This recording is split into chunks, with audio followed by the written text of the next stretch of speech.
ஓம் சாந்தி. 17/4/2017 இன்றைய முரளியின் தலைப்பு, இனிமையான குழந்தைகளே, உயர்ந்த பதவி அடையணுமா? ஞானன்ற பெட்ரோலை நிரப்பிக்கிட்டே இருங்க இந்த ஆத்மான்ற வண்டியில். அதிகாலையில் எழுந்து அப்பாவை நினைவு செய்யுங்க. எந்த ஒரு தவறான நடத்தையும் இருக்கவே கூடாது. இதை 3ஐயும் ஃபாலோ பண்ணுங்க. உயர்ந்த பதவி. எந்த 3?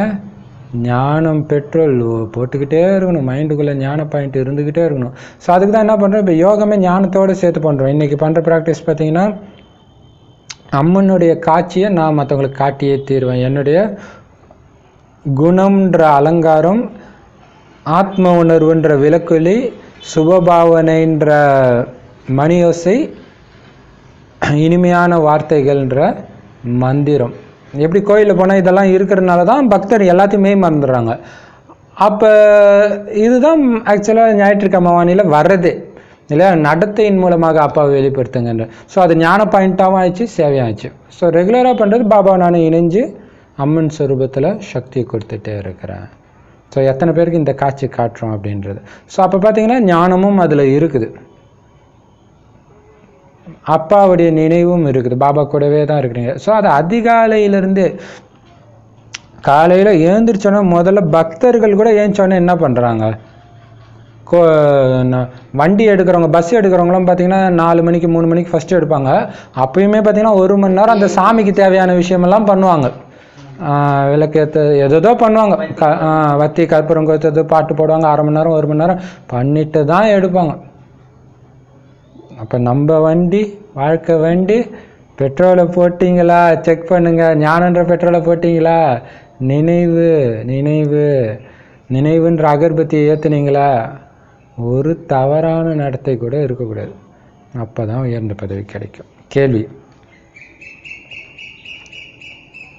பாபாவுக்கு ஒவ்வொரு குழந்தையுடைய ஜாதகமும் தெரியும், இருந்தாலும் சொல்கிறது இல்லை. ஏன் தெரியுமா? பாபாவுக்கு நமக்கு தெரியுமா? பாபாவுக்கு நான் சத்தியுகத்தில் என்ன பதவி அடைவேன்னு தெரியுமா? அவர் தான் மனசில் இருக்கிறதெல்லாம் தெரிஞ்சுக்கிறது இல்லைன்றாரு. அப்புறம் எப்படி தெரியும்? தெரியும், 3 கால ஞானம் தெரியும். அதனால தான் அம்மா இவங்க தான் லக்ஷ்மின்னு சொல்கிறாங்களே. எப்படி தெரியுது? பிரம்மா பாபா இவர் தான் நாராயணன் எப்படி தெரியுது? இதே தெரியும், இருந்தாலும் இப்போதைக்கு மனசில் என்ன நினைக்கிறதுன்றது தான் தெரியாது. ஆனால் இவங்க என்ன பதவி அடைவாங்க தெரியும். ஏன்னா நான் டீச்சராக இருக்கிறேன். டீச்சர் வந்தோடனே இந்த குழந்தை ஃபெயில் ஆகிடுன்னு எடுத்தோடனே சொல்ல முடியும் இல்லையா? டீச்சர் வேலை என்னுடைய வேலை உங்களுக்கு பாடத்தை சொல்லி கொடுத்து திருத்துறது தான். மற்றபடி உங்களுக்குள்ள என்ன இருக்குது, உங்கள் ஜாதகத்தில் என்ன இருக்குது, அதை நான் சொல்ல மாட்டேன். ஆத்மாவுக்கு இன்ஜெக்ஷன் போட தான் வந்திருக்கிறார் அழிவற்ற சர்ஜன். உடம்போடைய நோயை சரி பண்ணுறதுக்கு கிடையாது இல்லையா? ஆனால் நம்ம பாபா உடம்பு நோயை சரி பண்ணுறதுக்கு தான் கூப்பிட்டுன்னு இருக்கிறோம். ஆத்மா நோயை சரி பண்ணால் எல்லாமே சரியாயிடும் இல்லையா? அதனால் உங்கள் ஜாதகத்தை சொல்கிறதெல்லாம் அவருடைய வேலை கிடையாது. முயற்சி பண்ணு, அடைவ அடைவ அடைவ. முயற்சி பண்ணலன்னா உன் அதிர்ஷ்டம் அவ்வளோதான், நான் என்ன பண்ணுறதுன்ட்டு போயிடுறாரு இல்லையா? மற்றபடி சொல்கிறது கிடையாது. கரெக்டாக நீ இந்த பதவி இந்த பதவி சொல்கிறது கிடையாது. ஏன்னா நீ உயர்ந்த பதவி அடைவேன்னு சொன்னாலும் அகங்காரம் வேற வந்துடும். பிரஜாக்கிறது கிடையாது. சரி, இப்போ ராஜா நீ தான் ராஜான்னு சொன்னால் அகங்காரம் வந்துடுது. நீ வேலைக்காரன்னா மனசு ஒடிஞ்சு போயிடுது, எதுவுமே பண்ணல. ஆனால் மம்மா பாபாவுக்கு மட்டும் அதை சொன்னார், அவங்களுக்கு அது அகங்காரமும் வரலை. அதனால தான் அவர் சொல்லியிருக்கார். சரி, அடுத்த கேள்வி, 2 கேள்வி. குழந்தைகளாகி நீங்கள் இப்போ எந்த விஷயத்தை பார்த்து பயப்படுறதே கிடையாது. ஏன்? உலகமே பயப்படுற ஒரு விஷயத்தை கண்டு நீங்கள் பயப்படுறதில்ல. அது என்னவா இருக்கும்? இப்போ நீங்கள் இந்த பழைய உடலை விடுறதுக்கு பயப்படுறதே கிடையாது. தைரியத்தை கொடுக்குறாரு. ஏன்னா இப்போ இதுவே என்னது, அதை வரவேற்கிறதுக்கான கல்வி தான் இது. பழைய உடலை விட வைக்கிறதுக்கான கல்வி தான் இல்லையா? இப்பயே புத்தினால விட்டுட்டேன், ஜஸ்ட் ஸ்தூலமாக விடணும், அவ்வளோதான். மீதி நான் எப்போவோ செத்துட்டேன்னுவாங்களே அந்த மாதிரி. ஏன்னா உங்கள் புத்தியில் நான் அழிவற்ற ஆத்மான்னு ஆழமாக பதிவாயிடுச்சு. மற்றபடி இந்த பழைய உடல் போனால் போகட்டும், போடா, அது தேவையில்லை, அது துக்கத்தை தானே கொடுக்குது, அது போகட்டும், நான் வீட்டுக்கு போகணும். ஏன்னா நான் அசரீரி ஆத்மா தான், உடலற்றவன் தான் நான். பரிசுத்தமான ஆத்மா பரிசுத்தமான உடலில் வந்து மறுபிறவி எடுத்து அசுத்தமான உடலை வந்து மாட்டிக்கிச்சு. மீண்டும் பரிசுத்தமான உடலை எடுக்கணும். அதனால் அசரீரி ஆத்மா நான் என்னை புரிஞ்சுக்கிறேன். ஆனால் பாருங்க, நாடகத்தில் பாபா இந்த சங்கமத்தில் தான் வர்றார். சங்கமத்தில் எனக்கு இந்த உடல் தான் கிடச்சிருக்குது, தூய்மையான உடல் கிடையாது. அதனால் இந்த உடலில் இருந்துக்கிட்டே அந்த ஞானாமிர்தத்தை பருகிறேன். ஆனால் இந்த உடலில் இருந்து பருகிற ஞானாமிர்தத்தினால தான் அந்த உடலே கிடைக்குது. அதனால தான் இந்த உடலுக்கு கூட பாதுகாக்கணும், பற்று வைக்கக்கூடாது, ஆனால் பாதுகாக்கணும் அப்படின்னு சொல்கிறார். அதனால் பாபா சொல்கிறார், சதா உயிரோடு இருங்க, சேவையாளராகுங்க. அதாவது சதா உயிரோடு இருங்கன்னா என்ன அர்த்தம்? அமரர் ஆகுங்க, மரணமற்றவர் ஆகுங்க. இப்போ சேவையாளர் ஆகுங்க, ஆயுள் அதிகரிக்கும் அப்படின்னு பாபா சொல்கிறார் இல்லையா? சேவையாளராக இருந்தீங்கன்னா ஆட்டோமேட்டிக்காக உங்களுடைய ஆயுள் அதிகரிக்க போகுது.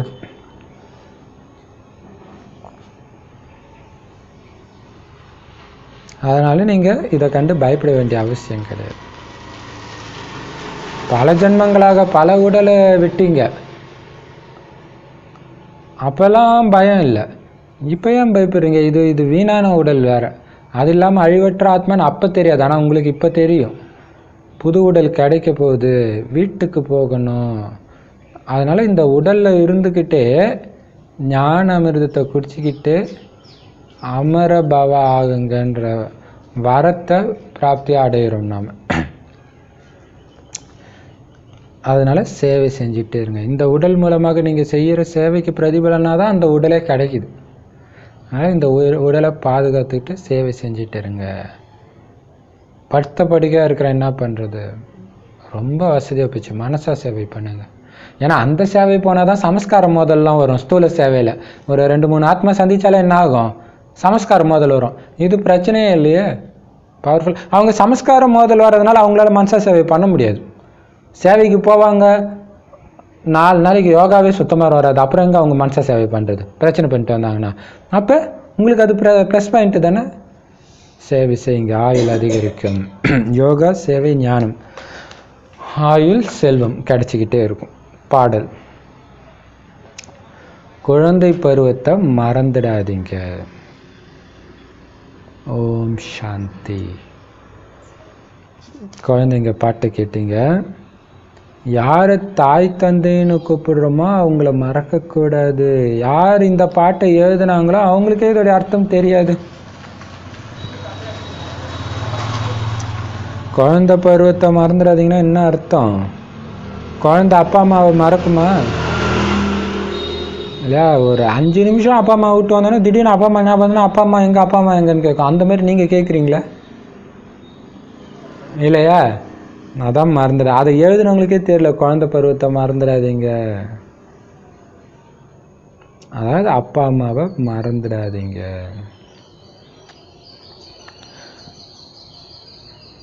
நாம் அந்த பரமபிதா பரமாத்மாவுடைய வாரிசுன்ற நிச்சயம் யாருக்குமே இல்லை. அதனால தான் அந்த பாட்டோடைய அர்த்தம் தெரியல. அந்த பரமபிதா பரமாத்மா பதிதர்களை தூய்மையாக்குறதுக்காக தான் வரார். எவ்வளவு உயர்ந்த சேவைக்காக வரார்.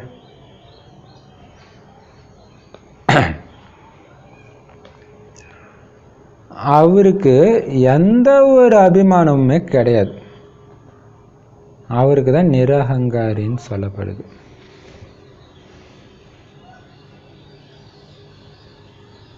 அவருக்கு நிச்சய புத்தி அடைய வேண்டிய அவசியமோ ஆத்ம உணர்வுடையவர் ஆக வேண்டிய அவசியமோ கிடையாது இல்லையா? அவர் நம்மக்கிட்ட இருந்து எதையும் அடைய போகிறதும் கிடையாது.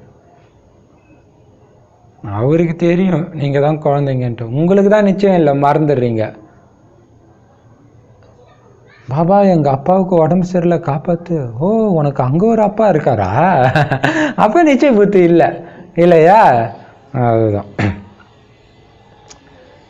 அப்போ அந்த மாதிரி பரமபிதாவே நம்மளை தூய்மையாக்குறதுக்காக வர்றார். என்ன மாதிரி சேவை?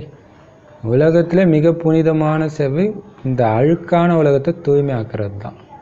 அந்த சேவைக்காக வர்றார். அப்படின்னா என்ன தான்? நம்பர் 1 சேவை அவருடைய தான். ஆனால் கொஞ்சம் கூட அபிமானம் கிடையாது, அகங்காரம் கிடையாது. வானா வர்றார், போனால் போயிடுறார் இல்லை? பாபா மீட்டுக்கு வரும்போது பாபா டைம் ஆயிடுச்சு போ, அப்படியே அமைதியாகிறார், போயிடுறார். நான் எதுக்கு வந்திருக்கிறேன், என்ன இப்படி பேசிகிட்டு இருக்கிறீங்க, நான் அவர் சொல்கிறாரு. எந்த அபிமானமும் கிடையாது. அதனால தான் அவரை நிராகங்காரின்றாங்க. அந்த மாதிரி நீங்கள் இருக்கிறீங்களா? எவ்வளோ பெரிய விஷயம் இல்லை? எவ்வளோ கற்றுக்க வேண்டியது இருக்குது அந்த வேர்டிலே, நிராகங்காரி. மற்றபடி அவரை தேகமே எடுக்கிறது இல்லை. அப்புறம் எங்கே தேக உணர்வு வரப்போகுது? அதனால் ஆத்ம உணர்வுடைய ஆகணும், நிச்சய புத்தி வர வைக்கணும். சந்தேக புத்தி இருக்கிறவங்களுக்கு தான் நிச்சய புத்தி வரணும், தேக உணர்வு இருக்கிறவங்களுக்கு தான் ஆத்மாபிமானம் வரணும். இந்த விஷயமெல்லாம் அவருக்கு கிடையாது. கிடையாது. ஆல்ரெடி அவர் அப்படி தான் இருக்கார். அவர் ஒருபோதும் சந்தேகத்தில் வர்றதில்லை. நாம் என்ன பண்ணுறோம்? பாபாட்ட என்ன பாபா உன் குழந்தை இத்தனை வருஷம் இருக்குது, இப்படி பண்ணுது அப்படி பண்ணுதுன்றோம். அவர் சொல்கிறார், என் குழந்தை மட்டும் இல்லை, உலகத்தில் இருக்கிற ஒருத்தர் கூட எனக்கு கெட்டவங்களாவே தெரியலன்றார். உனக்கு மட்டும் எப்படி கெட்டவங்களா தெரியுறாங்க? அப்போ சந்தேக புத்தி. அப்போ பாபா சொல்கிறதுல நிச்சய புத்தி இல்லை.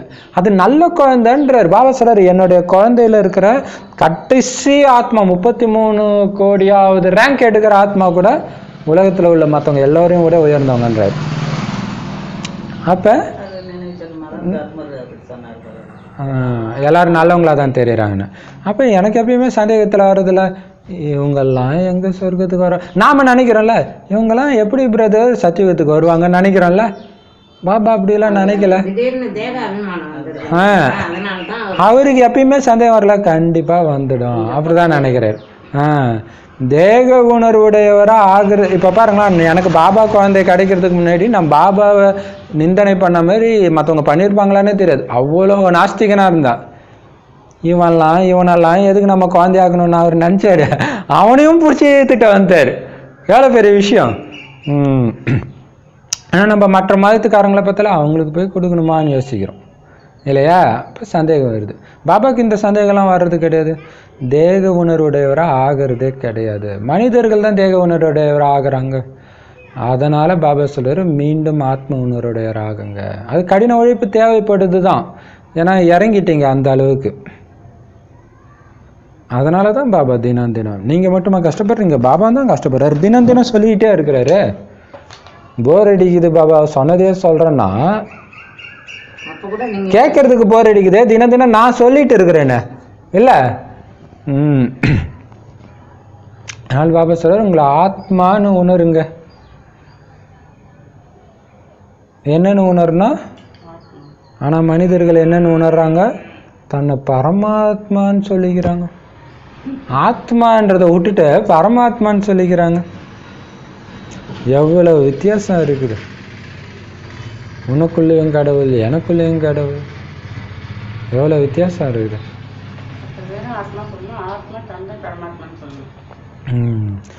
ஒருபுறம் பதித பாவனர்னு அவரைத்தான் நினைக்கிறாங்க. அப்புறம் எல்லோருக்குள்ளேயுமே பரமாத்மா இருக்கிறாருன்னு சொல்கிறாங்க. தூய்மையாக்குறவர் அவர் தான் நினைக்கிறாங்க. எல்லோருக்குள்ளேயும் அவர் இருக்காருன்னா அப்போ எல்லாருமே தூய்மையாகவே இருக்கிறாங்க எப்போவுமே ஆகிடுது. அப்புறம் எதுக்கு அவர் வர வேண்டியது? அவருடைய வேலை தான் என்ன? அப்போ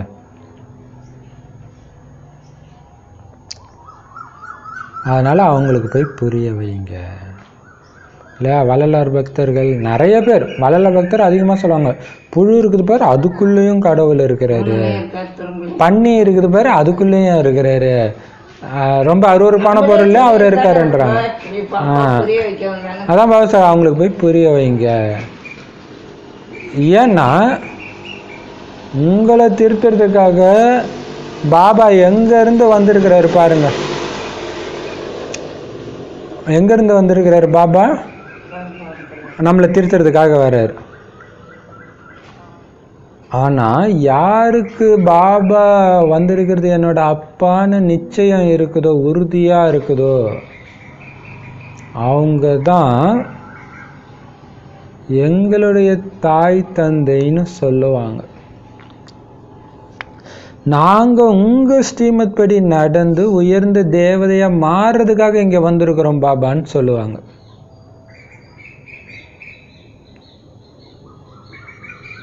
பரமாத்மா எப்பவுமே தூய்மையிலும் தூய்மையானவர். பதித உலகத்தில் வாங்கன்னு அவரை தான் கூப்பிடுறாங்க. அதனால் அவர் பதித உடலில் தான் வர வேண்டி இருக்குது.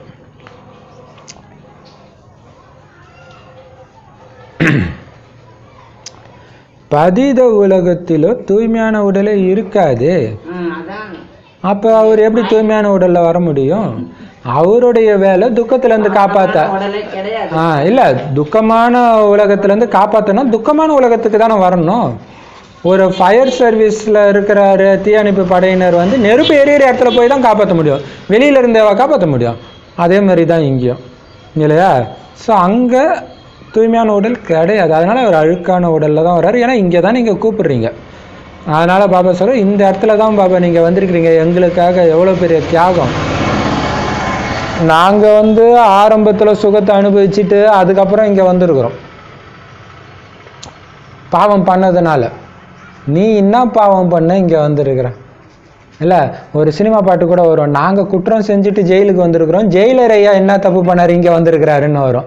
அந்த மாதிரி பாபா என்ன தப்பு செஞ்சாரானா வந்திருக்கிறார்? தப்பே பண்ணாதவர். அவர் பூமிக்கு வரணும்னா அவர் சொர்க்கம் இருக்கிற இடத்துல தான் இருந்துன்னு இருக்கணும், இல்லையா? அப்போ அந்த நிச்சய புத்தி இருக்கிறவங்க என்னோட அப்பா அம்மா அவர் யார், எவ்வளோ பெரிய தியாகி அப்படின்னு தெரிஞ்சு அவருடைய வழிப்படி மட்டும்தான் நடப்பாங்க. முற்றிலும் தேவதை ஆகிறதுக்கு தான் பாபா வந்திருக்கிறேன். உன்னுடைய அன்புக்கு கைமாறு என்ன? பாபா என்ன கேட்குறாரு? மாறி காட்டு. நான் உன்னை மாற்ற தானே வந்திருக்கிறேன், மாறி காட்டு, அது போதும், நீ எனக்கு வேற எதுவுமே செய்ய தேவையில்லைன்ற, இல்லையா? பாபாவை பாருங்க எவ்வளோ நிரகங்காரியா இருக்கிறார். சாதாரண உடல்ல வரார், வயோதிக நோயாளி உடம்புல வரார், தூய்மையற்ற உடல்ல வர வேண்டியது. இந்த மாதிரி நிரகங்காரி யார் இருக்கிறா? கடைசி நேரத்தில் நமக்கு காட்சி கிடைக்கும், சாட்சாத்காரம் என்னென்ன பதவி அடைவோன்ட்டு எல்லாம் துடிப்போம். ஐயோ அவங்களுக்கு நாராயணன் பதவி கட்சி, ஐயோ எனக்கு வேலைக்காரன் பதவி கட்சிச்சுன்னு துடிப்போம், இல்லையா? சொர்க்கத்தில் தான் கிடைக்குது. ஆனால் அது தூய்மையான உடல் தான், அது தூய்மையான உடல் தான். ஆனால் பாபாவுக்கு அந்த உடல் கூட கிடைக்கலையே. ஸ்ட்ரைட்டாக கலியுகத்தில் பாவப்பட்ட உடல் தான் அவருக்கு கிடைக்குது.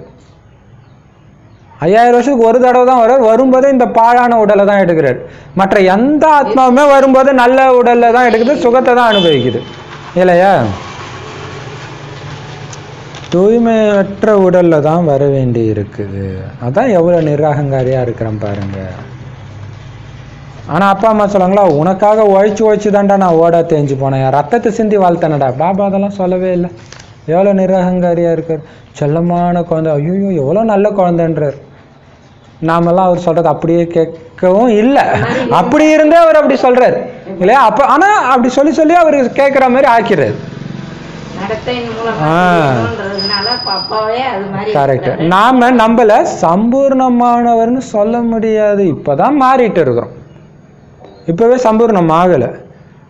இப்ப பாபா சார், குழந்தைங்களே ஸ்ரீமத் படி நடங்க, அதிகாலையில் எழுந்து நினைச்சிங்கன்னா பாவங்கள் எரிஞ்சிடும் அப்படின்னு உயர்ந்த வழி கொடுக்கிறார். எப்பவுமே காலையில் எழுந்திரிச்சு 1 மணி நேரமும் தூங்குறதுக்கு போகிறதுக்கு முன்னாடி 1 மணி நேரம் கம்பல்சரி பாபா நினைவு அல்லது பாபா ஞானத்தை ஏற்றணும் உள்ள. ஏன்னா நடுவில் தூங்குற டைம் கூட உலகம் அழியலாம். அதே மாதிரி காலையில் ஏற்றுறது எப்படின்னா, காலையில் ஆத்மாவுக்கு ஸ்ட்ரென்த் இருந்தால் தான் டக்கு டக்குன்னு மாயா வரும். நீங்கள் அந்த டைம் அலட்சியமாக விட்டுட்டிங்கன்னா இன்றைக்கி மாயா விழ வச்சிடும். மாயா விழ வைக்கிறதுனா என்னது? ஏதோ ஒரு பெரிய டெஸ்ட் பேப்பர் வந்து உங்களுக்கு துக்கம் அடைய வைக்கிறதா மாயா கிடையாது. பாபா நினைக்கலனாலே மாயா ஜெயிச்சிச்சுன்னு தான் அர்த்தம். நிறைய பேர் சொல்லலாம் அமிர்த வேலை பண்ணலன்னா நல்லா இருக்குது, அன்னைக்கு மாயா வரலன்ட்டு. நீ ஆல்ரெடி மாயா காலில் ஊந்து கிடக்குற, அது ஏன் தனியாக வரணும்?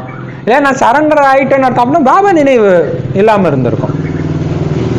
ஆனால் பாபா சொல்றாரு, என் வழிப்படி நடங்க, அதிகாலையிலிருந்தே என் நினைவிலே இருங்க, அப்போதான் பாவங்கள் எரியும்.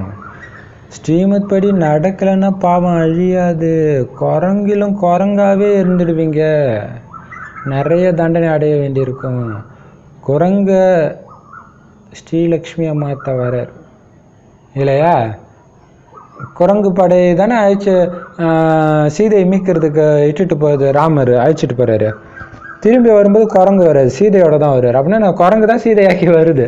அப்படி இல்லைன்னா குரங்காவே ஆகிடுவீங்க எப்போ ஸ்ரீமத் படி நடக்கலைன்னா. அப்போ நிறைய தண்டனை கிடைக்கும். விலங்குகளுக்கெல்லாம் தண்டனை கிடையாது, உங்களுக்கு தான் தண்டனை கிடைக்குது.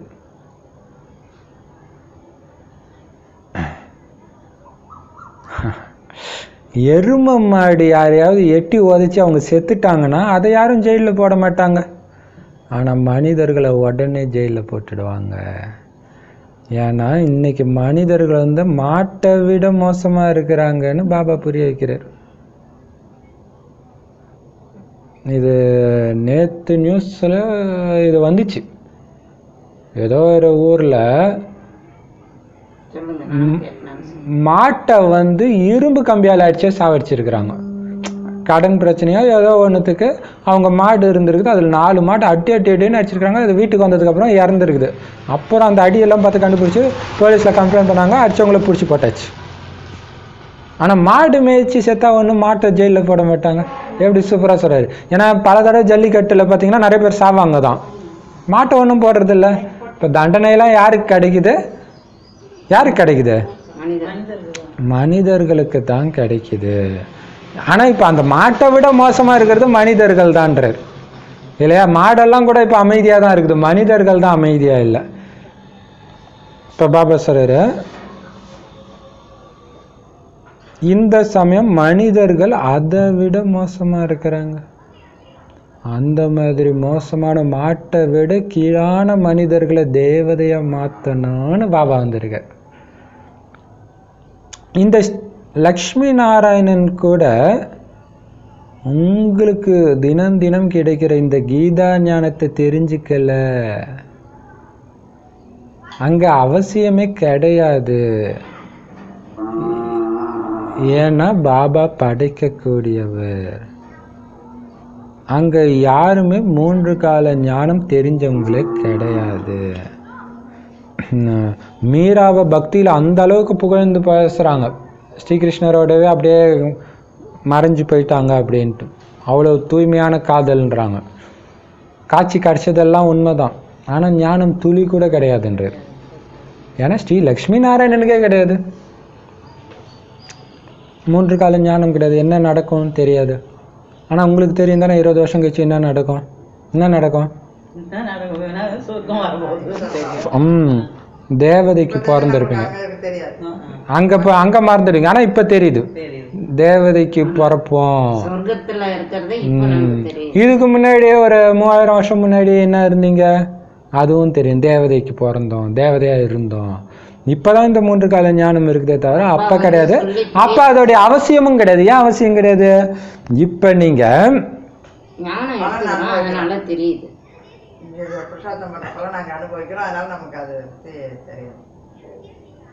+2 ஸ்டேட் ஃபர்ஸ்ட் எடுக்க போறீங்கன்னு உங்களுக்கு முன்னாடியே சொன்னா அது நல்ல நியூஸ்.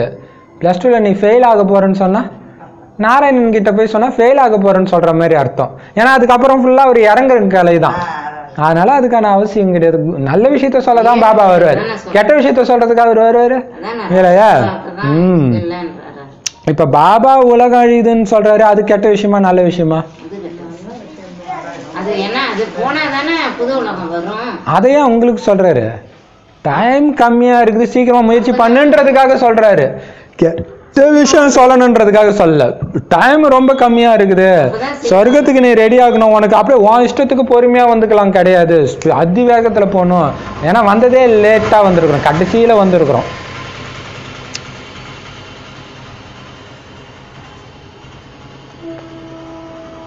கீதா ஞானத்தை அவங்க தெரிஞ்சிக்கவும் இல்லை, 3 கால ஞானமும் அவங்களுக்கு தெரியாது.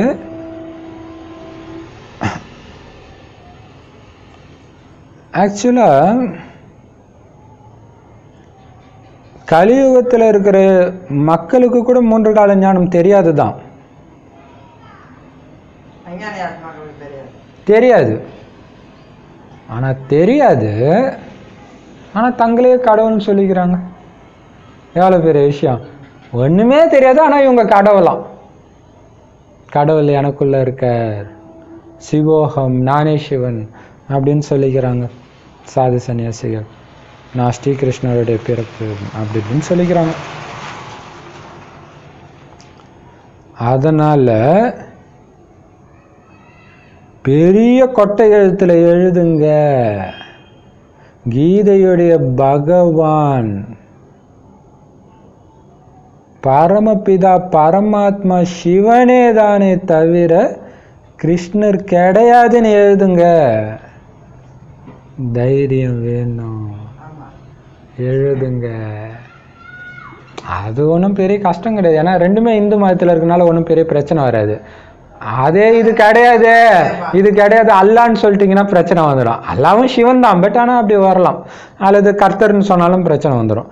சரி, அதனால் கொட்டை எழுத்துல எழுதுங்க. மெயினே அதுதான், பரமபிதா பரமாதா. ஏன்னா கிருஷ்ணருக்கு உடல் தெரியும். நான் கிருஷ்ணருடைய அவதாரம் தான் சொல்லிக்கிறாங்க, சிவனுடைய அவதாரம் யாரும் சொல்லிக்கிறது கிடையாது இல்லையா. முக்கியமாக இந்த ஒரு தப்பு மட்டும் யாருடைய புத்தியிலும் பதிய மாட்டேங்குது.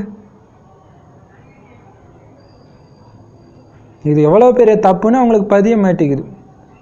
கிருஷ்ணருக்கும் கீதைக்கும் சம்பந்தமே இல்லைன்றதே புரிய மாட்டேங்குது.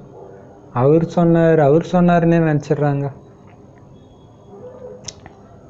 குழந்தைங்க கூட இதை யாருடைய புத்தியிலும் பதிய வைக்கிறது கிடையாது. நமக்கு எதுக்குப்பா வம்பு, வாங்க நாங்கள் அமைதி சொல்லி கொடுக்குறோம், அதை மட்டும் சொல்லிட்டு போயிடுறாங்களே தவிர இதை தொடரதே கிடையாது. பாரதம் சொர்க்கமா இருந்துச்சுன்றதையே மறந்துட்டாங்க. கல்பத்தோடைய ஆயுள் லட்சக்கான. இது பார்த்தீங்கன்னா கீதையில் 5வது அத்தியாயத்தில், 5ஆ 15ஆன்னு சரியா தெரியல, 5வது அத்தியாயத்தில் முதல் ஸ்லோகனில் இருக்குது, வேதங்களை படித்தவங்க எல்லாம் வேதங்களை அறிந்தவர்கள் கிடையாது. யார் தலைகீழ் சிருஷ்டி மரத்தின் விதையை தெரிஞ்சிருக்கிறாங்களோ, அதன் வேறாக இருக்கிற இறைவனை தெரிஞ்சிருக்கிறாங்களோ, அவங்க தான் வேதத்தை அறிந்தவர்கள் அப்படின்னு போயிட்டுருக்கு. சிருஷ்டி மரத்துடைய ஞானம் இல்லையா. அதான் சொல்கிறார். அப்போ சொல்லுங்க, அது யாரு மறந்துட்டாங்க. ஆனால் நீங்களே இதெல்லாம் பதிய வைக்க மாட்டீங்க. பாரதம் சொர்க்கமாக இருந்துச்சுன்றதையே மறந்துட்டாங்க. ஏன்னா லட்சக்கணக்கான வருஷமாக கல்பத்தின் ஆயுளை கொடுத்துட்டாங்க. அதனால்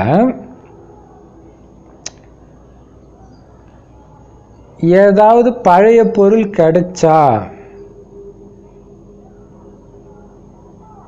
என்ன சொல்லிடுறாங்க, இது 1,00,000 வருஷத்தினுடையதுன்னு சொல்கிறாங்க. ஒரு ஃபேமஸான யோகா நடத்துகிற, ஒரு ஹட யோகா நடத்துகிறவர் சொல்கிறார், 15,000 வருஷத்துக்கு முன்னாடி அப்படின்னு ஏதோ சொல்கிறார். 15,000 வருஷத்துக்கு முன்னாடி என்ன இருக்குது? 15,000 வருஷத்துக்கு 5,000 வருஷத்துக்கு மேலே உள்ள பொருளே கிடையாதுன்ட்டார் இல்லையா. அவர் பார்த்த மாதிரி சொல்கிறார், 15,000 வருஷத்துக்கு முன்னாடி அப்படின்னு சொல்கிறார்.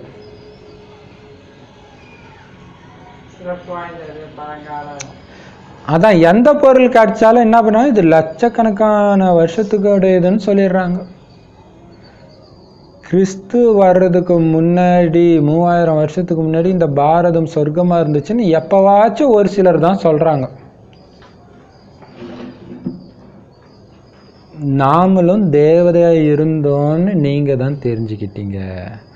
ஆனா மாயை என்ன பண்ணிடுச்சு, சோழி மாதிரி ஆக்கிடுச்சு உங்களை, முற்றிலும் சோழி ஆக்கிடுச்சு. எதுக்கும் உதவாதவங்களா, எந்த மதிப்பும் கிடையாது இப்போ உங்களுக்கு.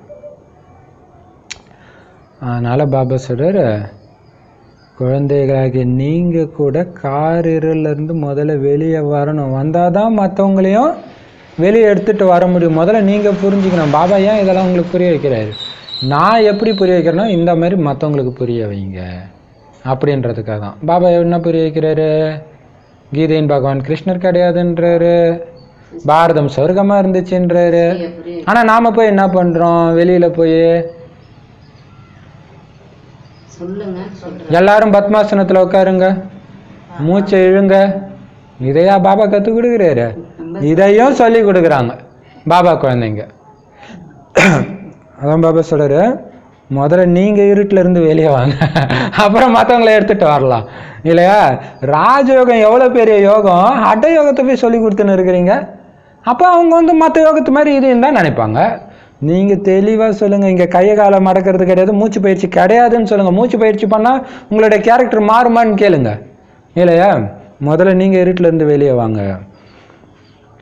ஒருபோதும் உங்களை யாருமே, நீங்க குரங்கே தான் அப்படின்னு சொல்ற மாதிரி நடந்துக்காதீங்க. எப்படி சூப்பரா சொல்றாரு இல்லையா? குரங்குல இருந்து தேவதை ஆகிறதுக்காக வந்திருக்கிறீங்க. ஸோ சொல்லுவாங்கல்ல, பாபா குழந்தைங்க இருந்தா யார் வெளியில சொல்றாங்களோ இல்லையா, பாபா குழந்தைங்க ஐயோ அதுவா குரங்குன்னுவாங்க இல்லையா? அந்த மாதிரி நடந்துக்காதீங்க, ஒரு காரியமும் செய்யக்கூடாது.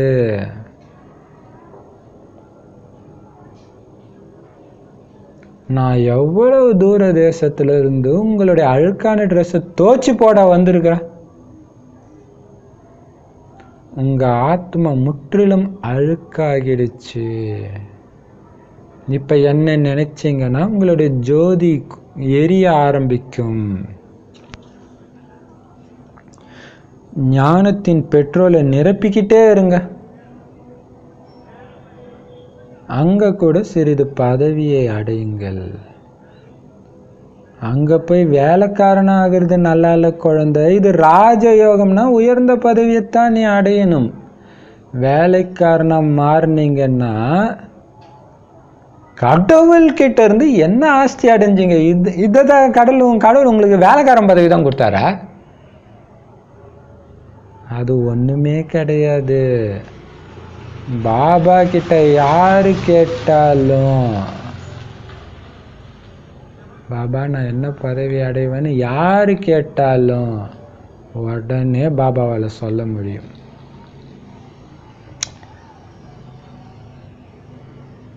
ஏன்னா பாபா வாயை திறந்து சொல்றதுக்கு முன்னாடி அவர் கொடுக்குற அந்த சைகையிலே யாரு புரிஞ்சுக்கிட்டு தன்னை மாத்திக்கிறாங்களோ அவங்க தான் தேவதைகள். சைகையிலே புரிஞ்சிட்டு வேலை செய்யுங்க, தேவதை ஆகிறதுக்கான வேலை செய்யுங்க இல்லையா? அதுக்கு தான் பாபா வந்திருக்கிறார். ஸோ அவ்வளோ அழுக்கா இருக்கிறீங்க. நான் அவ்வளோ தூரத்துலேருந்து எல்லா வேலையும் விட்டுட்டு வந்திருக்கிறேன். நேரத்தை வீணாக்கலாமா? பாபா ஒரு வானிலை சொல்கிறாரு, பாபா கணவன், நீங்கள் மனைவி. கணவன் மனைவிக்குள்ளே தான் பிரச்சனை இருக்கணும், அது குழந்தைக்கு கூட தெரியக்கூடாதுன்றாரு. அப்போ நீங்கள் என்ன பண்ணுறீங்க, ஒரு பிரச்சனை மூணாவது ஆளுக்கு சொல்கிறீங்க, அது போயிட்டே இருக்குது. அப்படின்னா என்ன அர்த்தம்னா நீங்கள் விழுந்துட்டீங்கன்னு அர்த்தம். பாபாவுக்கும் உங்களுக்கும் இடையில் ஒரு பள்ளத்தை தோண்டி அதுக்குள்ளே ஊந்துட்டீங்க. அப்புறம் பாபா உங்களை கையை பிடிச்சி தூக்க வேண்டியதாக இருக்குது. இதில் ஏன் நேரம் வீணாகுது? இதுக்காக நான் வந்தேன், தூக்க விடுறதா என் வேலை? எவ்வளோ வேலை இருக்குது. செய்கையிலே புரிஞ்சுக்கிட்டாதான் தேவதையாவ. பாபா தூக்கி தூக்கி விடுறாருன்னா வேலைக்காரனாவீங்க. அப்போ நம்ம புரிஞ்சுக்கணும். நமக்கு தெரியும் ஒரு சில விஷயங்களை பாபா நம்மளை திருத்துறாருன்னு தெரியும். அதுக்கு முன்னாடியே திருந்திருந்தா நீங்கள் தேவதை.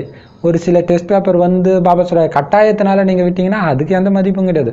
அதுக்கு முன்னாடியே எல்லா விகாரத்தையும் விட்டுடணும் இல்லையா? இப்போ பாபா சொல்றாரு, ஃபுல்லாக அழுக்காயிடுச்சு. உங்களை அழுக்கான அந்த ஆத்மாவை துவைக்கிறதுக்கு வந்திருக்கிறேன், வழியை சொல்கிறேன், சோப்பு கொடுக்குறேன். என்னது? என்ன நினைவு செய்யும், ஜோதி எரியும். இல்லை பாபா அணைஞ்சிடுது. பெட்ரோலை நிரப்பு. என்ன பெட்ரோலு? ஞானன்ற பெட்ரோல். நிரப்பிக்கிட்டே இது எரிஞ்சிக்கிட்டே இருக்கும். ஞானம் அது ரொம்ப ரொம்ப முக்கியம்.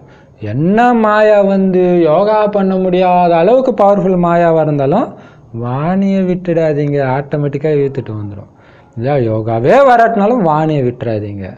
இதுதான் எல்லாமே. சஞ்சீவினி மூலிகை விட்டீங்க, முடிஞ்சு போச்சு. மரணப்படுகையில இதை படிங்கன்னு ஏன் சொல்கிறாங்க இல்லையா? அதனால பாபா ஏன்னா வேலைக்காரன் ஆகிறதுக்கு வரல, ராஜயோகத்தை கற்றுக் கொடுக்குறேன்னா ராஜாவாகணும், உயர்ந்த பதவி அடையணும். செய்கையிலே புரிஞ்சிக்கோ. உன் பேரை சொல்லி சொல்லணுமா? எது சொன்னாலும் பாபா என்ன தான் சொல்கிறான்னு டக்குன்னு புரிஞ்சுக்கோங்க. பேரை சொல்லி சொன்னால் அசிங்கமாயிடும் இல்லையா? சொல்லாமல் செய்கிறவங்க தான் தேவதை. பழமொழி நம்ம ஊரில் சொல்லல, நல்ல மாட்டுக்கு ஒரு சூடு நல்ல மனுஷனுக்கு ஒரு சொல்லுன்ட்டு. அந்த மாதிரி சொல்லாமல் செஞ்சா தேவதை, சொல்லி செய்கிறவங்க மனிதர்கள். சொல்லியும் செய்யலைன்னா அவ்வளோதான் இல்லையா? அதான் பாபா சொல்றாரு, மனிதர்கள் கூட சொன்னா செய்வாங்க, ஆனால் நீங்கள் சொல்லியும் செய்ய மாட்டீங்கன்னா என்னன்னு சொல்றது? உங்களுக்கு தேவதையா மாறுறதுக்கான ஸ்ரீமத் கிடைச்சிருக்குது. பட கண்காட்சியில் பெரிய பெரிய எழுத்துக்கள்ல ஸ்ரீகிருஷ்ணர் பகவான் கிடையாதுன்னு எழுதுங்க. ஏன்னா ஒரு மறுபிறவியில் வராரு அப்படின்னு நீங்கள் போட்டிங்கன்னா எல்லாருடைய கண்ணும் திறக்கும்படி பலகைகளை வையுங்க அப்படின்னு உங்களை உயர்வாக மாற்றக்கூடிய பாபா சொல்கிறாரு. ஆனால் நீங்கள் ஏன் வைக்க மாட்டீங்க? நமக்கு எதுக்கு ரிஸ்க்கு அப்படின்றீங்க. என்ன ஆகிடும்? பாபா சொல்கிறத செஞ்சு உங்களுக்கு ஏதாவது ஒன்று ஆச்சுன்னா பாபா பொறுப்பு. நீங்கள் ஏன் கவலைப்படுறீங்க இல்லையா? அது கரெக்டு தானே. இங்கே யோகம் கற்றுக் கொடுக்கப்படுது. இந்த உங்கள் வீட்டுக்கும் எங்கள் வீட்டுக்கும் வர இடையில் போர்டை வச்சிங்கன்னா என்ன அர்த்தம்? இந்த அப்படி திரும்பி போனால் மனவளக்கலை யோகா, இப்படி திரும்பினா ராஜயோகா. இது யோகாவா அந்த யோகாவாயிடும். ஆனால் இந்த மாதிரி ஸ்ரீகிருஷ்ணர் பகவான் கிடையாதுன்னா என்ன இதுன்னு யோசிப்பாங்க. நாம் அப்படி வைக்கிறது இல்லை. ஏன்னா இங்கே நிறைய ஞானம் கொட்டி கிடக்குது, அவங்களுக்கு ஒன்றுமே கிடையாது. ஆனால் அவங்க அப்படியே இன்னொன்றுமோ பண்ணிகிட்டு இருக்கிறாங்க. எல்லாம் இருக்குது, ஆனால் நீங்கள் ஒன்றுமே பண்ணாமல் உட்காந்துன்னு இருக்கிறீங்க இல்லையா? இப்போ பாபா சொல்கிறாரு, ஏன் அவர் பகவான் கிடையாதுன்னா அவர் மறுபிறவியில் வராருன்னு சொல்லுங்க. இல்லையா? பார்த்தீங்கன்னா கிறிஸ்தவ மதத்தில் யெகோவாவின் சாட்சிகள்னு பிரிவு இருக்குது, ரோட்டுக்கு அண்ணாண்ட இருக்குது. அதில் பார்த்தீங்கன்னா அவங்க இயேசு கடவுள் கிடையாது, அவர் பரமபிதான்னு ஒருத்தர் சொன்னார் இல்லையா, அவர் தான் கடவுள், அவள் தான் ஜெகோவா அப்படின்ட்டு அவங்க சொல்கிறாங்க. மற்றபடி பைபிளில் இருக்கிறது அப்படியே தான் ஃபாலோ பண்ணுவாங்க, இது மட்டும். அதனால் மற்ற சர்ச்சில் என்ன பண்ணுவாங்க, யெகோவாவின் சாட்சிகள் உங்கள் வீட்டுக்கு வந்தால் வீட்டுக்குள்ளே விடாதீங்க, இயேசு கடவுள் இல்லைன்றாங்க, அவங்க சாத்தானுங்க விடாதீங்கன்றாங்க. இப்போ அவங்களுடைய பாயிண்ட் என்ன? இயேசு கடவுள் கிடையாதுன்னு சொல்கிறது தான் அவங்கன்றது எல்லா கிறிஸ்டியனுக்கும் தெரியுது. ஸ்ரீகிருஷ்ணர் கடவுள் கிடையாதுன்றதான் பிரம்மகுமாரிகள் கொள்கைன்னு யாருக்காவது தெரியுமா? யாருக்காவது தெரியுமா? பாபா குழந்தைங்களுக்கே தெரியுமான்னு டவுட்டாக இருக்குது இல்லையா? அப்போ சொல்கிறது கிடையாது. அப்போ தானே அவங்க யோசிப்பாங்க. அப்போ அந்த மற்ற கிறிஸ்தவர்களை கூட நீங்கள் மாற்றலாம், ஜெகோவின் சாட்சிகளை உங்களால் மாற்றவே முடியாது. ஏன்னா அவங்க அவ்வளோ தெளிவாக இருக்காங்க. இயேசுவே கடவுள் இல்லைன்னு ஒரு தெளிவாக உட்காடுறாங்கன்னா எவ்வளோ பெரிய விஷயம். அப்படி இருக்கிறவங்க தான் பக்காவாக இருக்க முடியும். அந்த மாதிரி போர்டு வைங்கன்னு பாபா சொல்கிறாரு. ஆனால் அவங்க என்ன நினச்சிக்கிறாங்க, ஸ்ரீகிருஷ்ணரே பிறப்பு இறப்பில் வர்றதில்லைன்னு சொல்லிடுறாங்க, அவர் எல்லா இடத்துலையும் நிறைஞ்சு இருக்கிறாருன்னு சொல்லிடுறாங்க. அதே மாதிரி ஹனுமான் பூஜாரி என்ன சொல்றாரு, ஹனுமானும் எல்லா இடத்துலையும் இருக்கிறதா சொல்றாங்க. ஆனா இங்க ஒரு தந்தை கிட்ட இருந்து தான் நீங்க ஆஸ்தி அடையணும். எல்லா இடத்துலையும் நிரம்பி இருந்தா எங்க போய் ஆஸ்தி அடையிறது இல்லையா? நீங்க எல்லோரும் முதலாளிகள் சிட் ஃபண்டுக்காரன் சொல்ற மாதிரி ஆயிடும். அப்ப யார்கிட்ட போய் கேட்கறது காசை? அது மாதிரி அப்பா கிட்ட ஆஸ்தி அடையணுமே, எங்க நிறைஞ்சோன்னா எல்லாரும் அப்பாவாயிடுவாங்களே. அப்ப கீதையின் பகவான் வைரம் மாதிரி உங்களை இப்ப மாத்திட்டு இருக்கிறார். ஆனா அவருடைய பேரை ஸ்ரீகிருஷ்ணர்னு தப்பா மாத்திட்டதுனால தான் பாரதம் இந்த கீழான நிலை அடைஞ்சிருக்குது. இந்த விஷயங்களை இப்ப கூட இவ்வளவு வேகத்தோட யாருமே புரிஞ்சுக்கல. டைம் நெருங்கிடுச்சுல, இப்ப கூட வெளிப்படுத்தாம எப்ப வெளிப்படுத்த போறீங்க? இப்பயும் போய் அப்படியே மறைச்சே தான் மெசேஜ் அனுப்புறது இல்லையா? எப்பதான் நீங்க புரிய வைப்பீங்க? ஏன்னா நம்ம மெயினே அதானே. கடவுள் ஒருத்தர் தான். இங்க இத்தனை கடவுள் சொல்றீங்களா, அதெல்லாம் கிடையாதுன்னு சொல்றதும் மெயின். நமக்கு கடவுள் ஒருவரேனா தான் அர்த்தம். ஆனா கடவுள் ஒருவரேன்னு மட்டும் போட்ட நிம்மதியா அதுக்கு என்ன விளக்கம்னு கொடுக்கறது கிடையாது.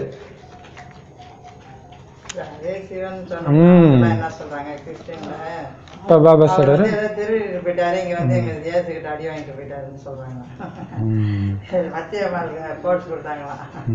அப்ப பாபா சொல்றாரு இந்த விஷயங்களை இப்ப கூட இவ்வளவு வேகமா புரிஞ்சுக்கிறது கிடையாது. ஞான கடல் ஒருத்தர் தான், அவர் தான் பதீத பாவனர். அவங்க கங்கைய பதீத பாவனின்னு சொல்றாங்க. இப்ப கடல்ல இருந்து கங்கை வருதுன்னா ஏன் கடல்ல போய் நீராடக்கூடாது? அவங்களுக்கு புரிய வைக்கணும்னா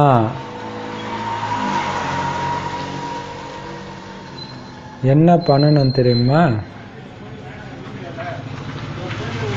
உங்களுக்குள்ள சொர்க்கத்தின் தேவதைகளுடைய குணங்கள் இருக்கணும். அதான் மெயின். ஏன்னா நீங்க சொல்றது சாதாரண விஷயம் கிடையாது. ஒட்டுமொத்த உலகம் நம்பிட்டு இருக்கிறது பொய்ன்றீங்க. சாதாரண விஷயமா? அப்ப உங்களுக்கு பாதுகாப்பு கவசம், நீங்க விடுற அம்பு, பக்தியில சாமி படம் சீரியல்லாம் பார்த்தீங்கன்னா அம்பு விடுறாங்க. அர்ஜுனனும் இன்னொருத்தவங்களாம் அடிச்சுக்கிறாங்கன்னு வச்சுக்கலாம். எப்படி அம்பு விடுவாங்க? அப்படி எடுத்து டமால்னு விட மாட்டாங்க. எப்படி விடுவாங்க?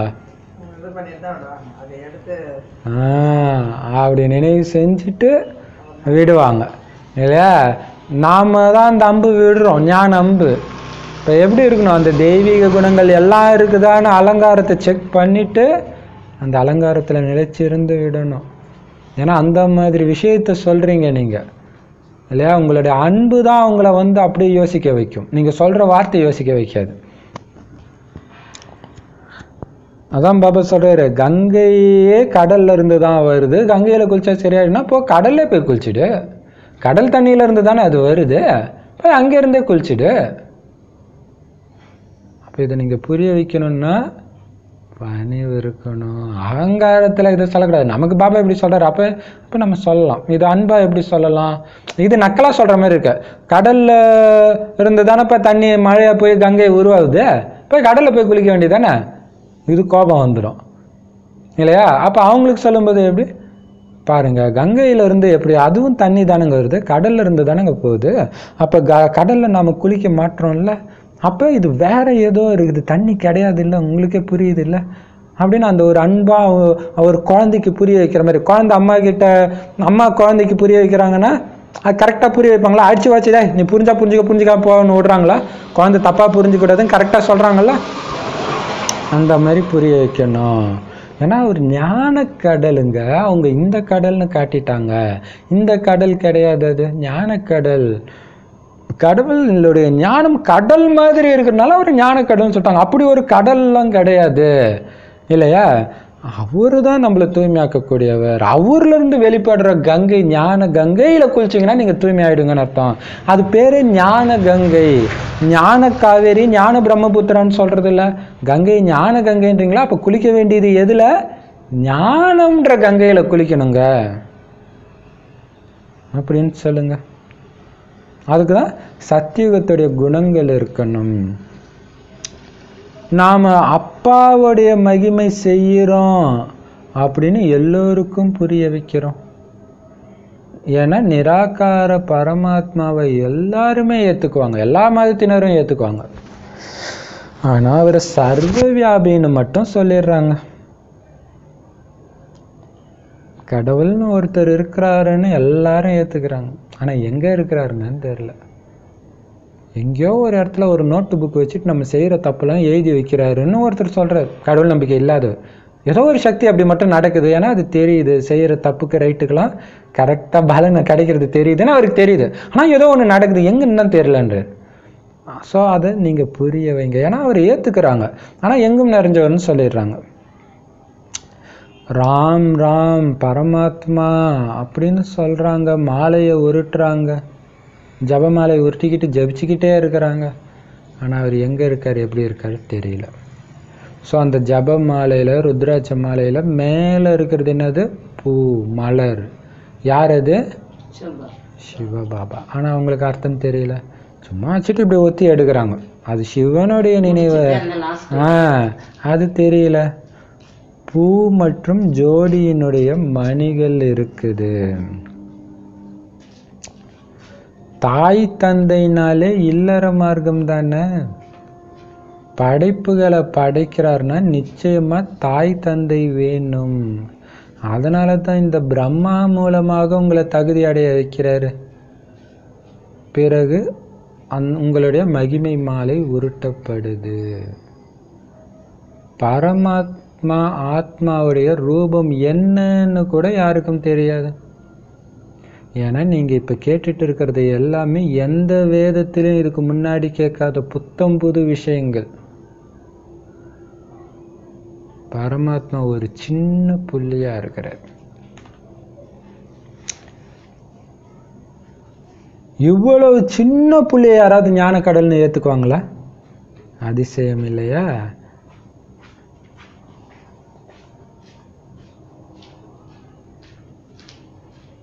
ஆனா மனிதர்கள் சொல்ற விஷயத்தை எல்லாம் ஏத்துக்கிறாங்க, கடவுள் எங்கும் நிறைஞ்சவர்னு. ஆனா மனிதர்கள் மூலமாக மனிதர்களுக்கு கிடைக்கிற ஞானத்தின் மூலமாக துர்கதி தான் ஏற்பட்டு இருக்குது. ஆனா இங்க பகவானே வந்து ஞானத்தை கொடுத்து சத்கதி கொடுக்கிறார். அதாவது ராஜாக்களுக்கு எல்லாம் ராஜாவாக மாத்துறாரு. நீங்க அதிசயப்படுறீங்க. ஆத்மா சின்ன புள்ளியா இருக்குது, மிகவும் சூக்ஷ்மமா இருக்குது. அதனால பாபா கூட இப்படி தானே இருப்பாரு. எவ்வளவு பெரிய அத்தாரிட்டி இருக்குது. சரி, இப்ப பாபா சொல்றாரு,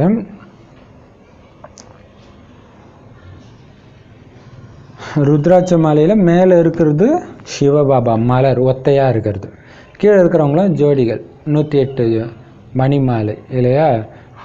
அப்ப ஆனா அதோடைய அர்த்தத்தையே தெரியாம உறுத்திட்டு இருக்கிறாங்க. இப்ப சிவபாபா வந்து பாப் தாதா தாயாவும் தந்தையாவும் இருக்கிறாங்க. ஏன்னா படைப்புனாலே அப்பா அம்மா இருந்தா தானே படைக்க முடியும்.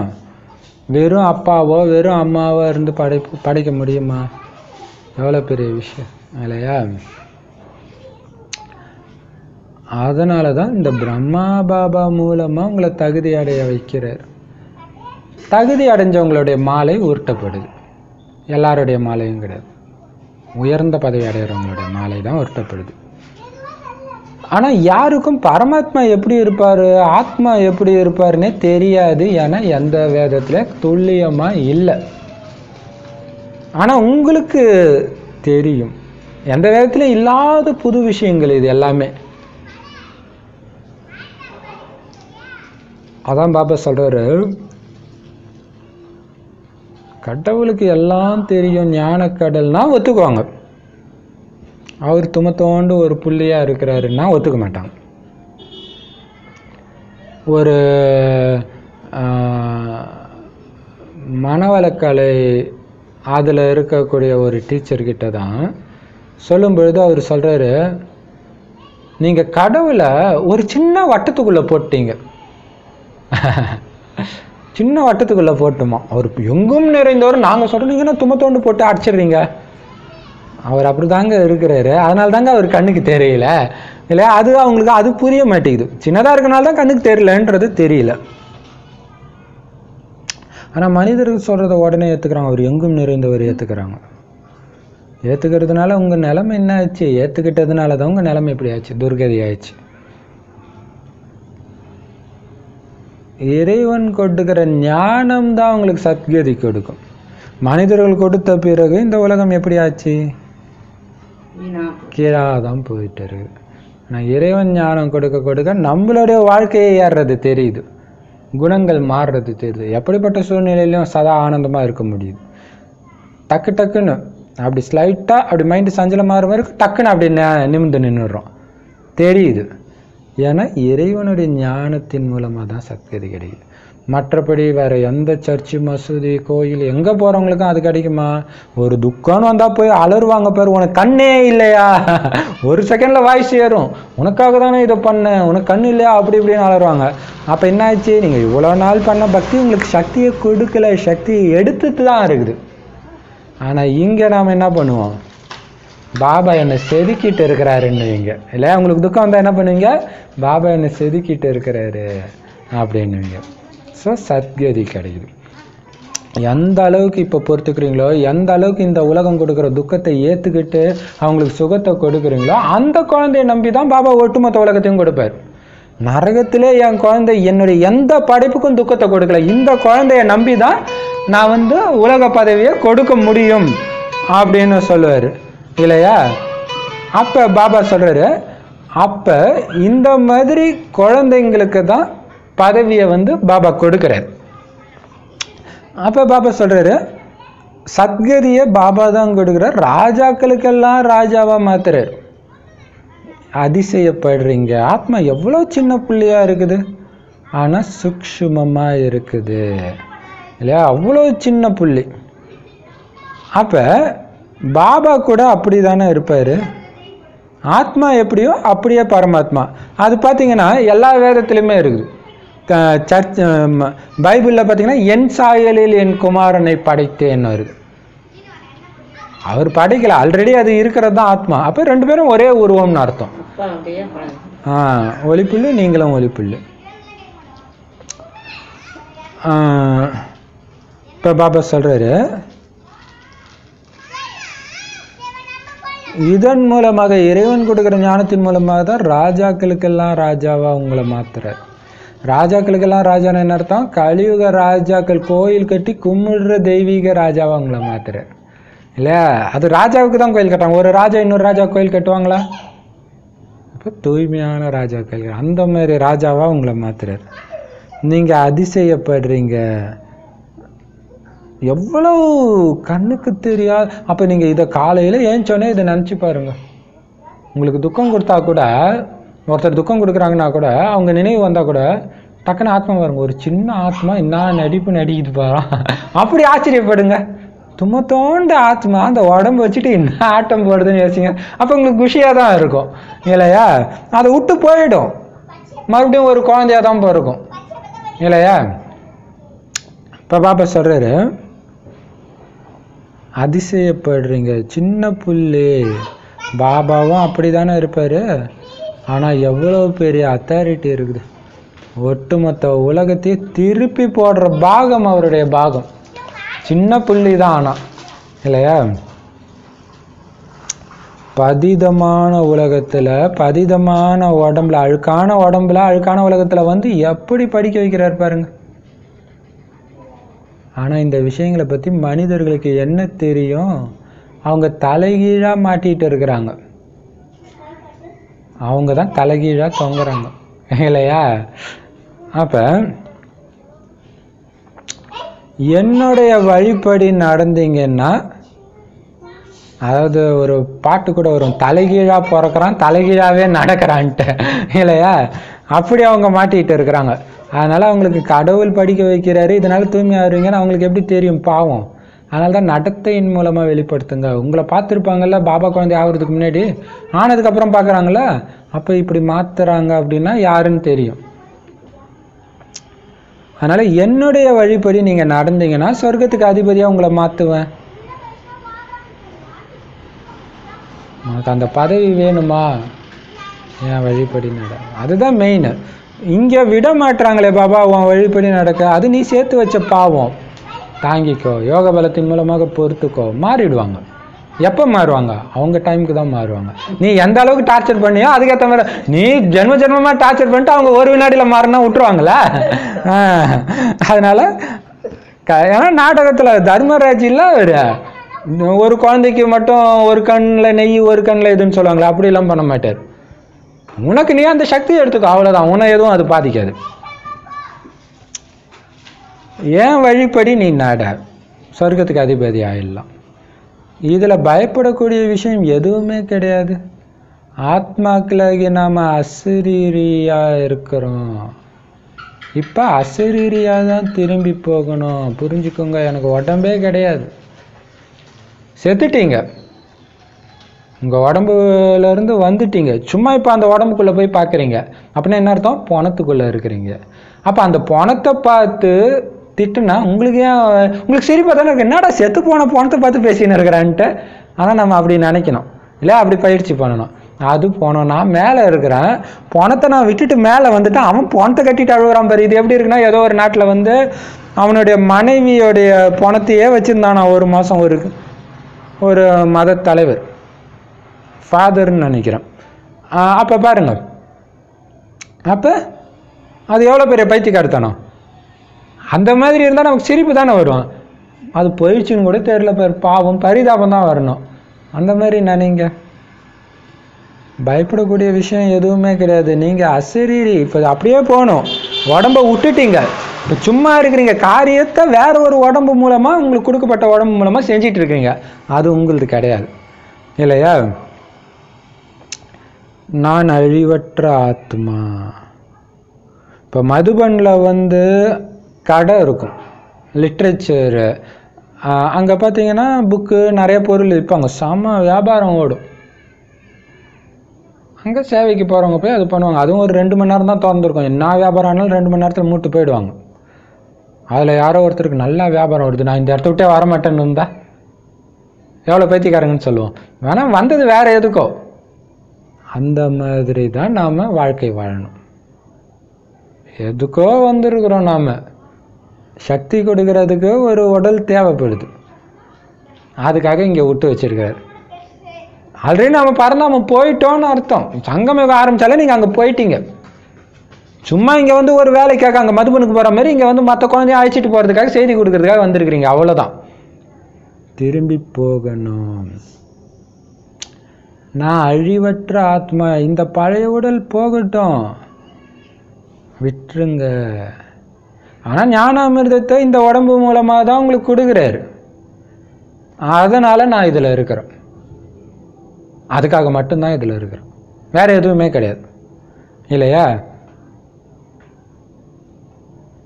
ஆனால் இந்த ஞானாமிர்தத்தை குடித்தாலும் யார் சேவை செய்கிறாங்களோ அவங்களுடைய ஆயுள் தான் அதிகரிக்கும். அவ்வளோ பெரிய விஷயம் அங்கே சேவையில் தான் இருக்குது எல்லாமே.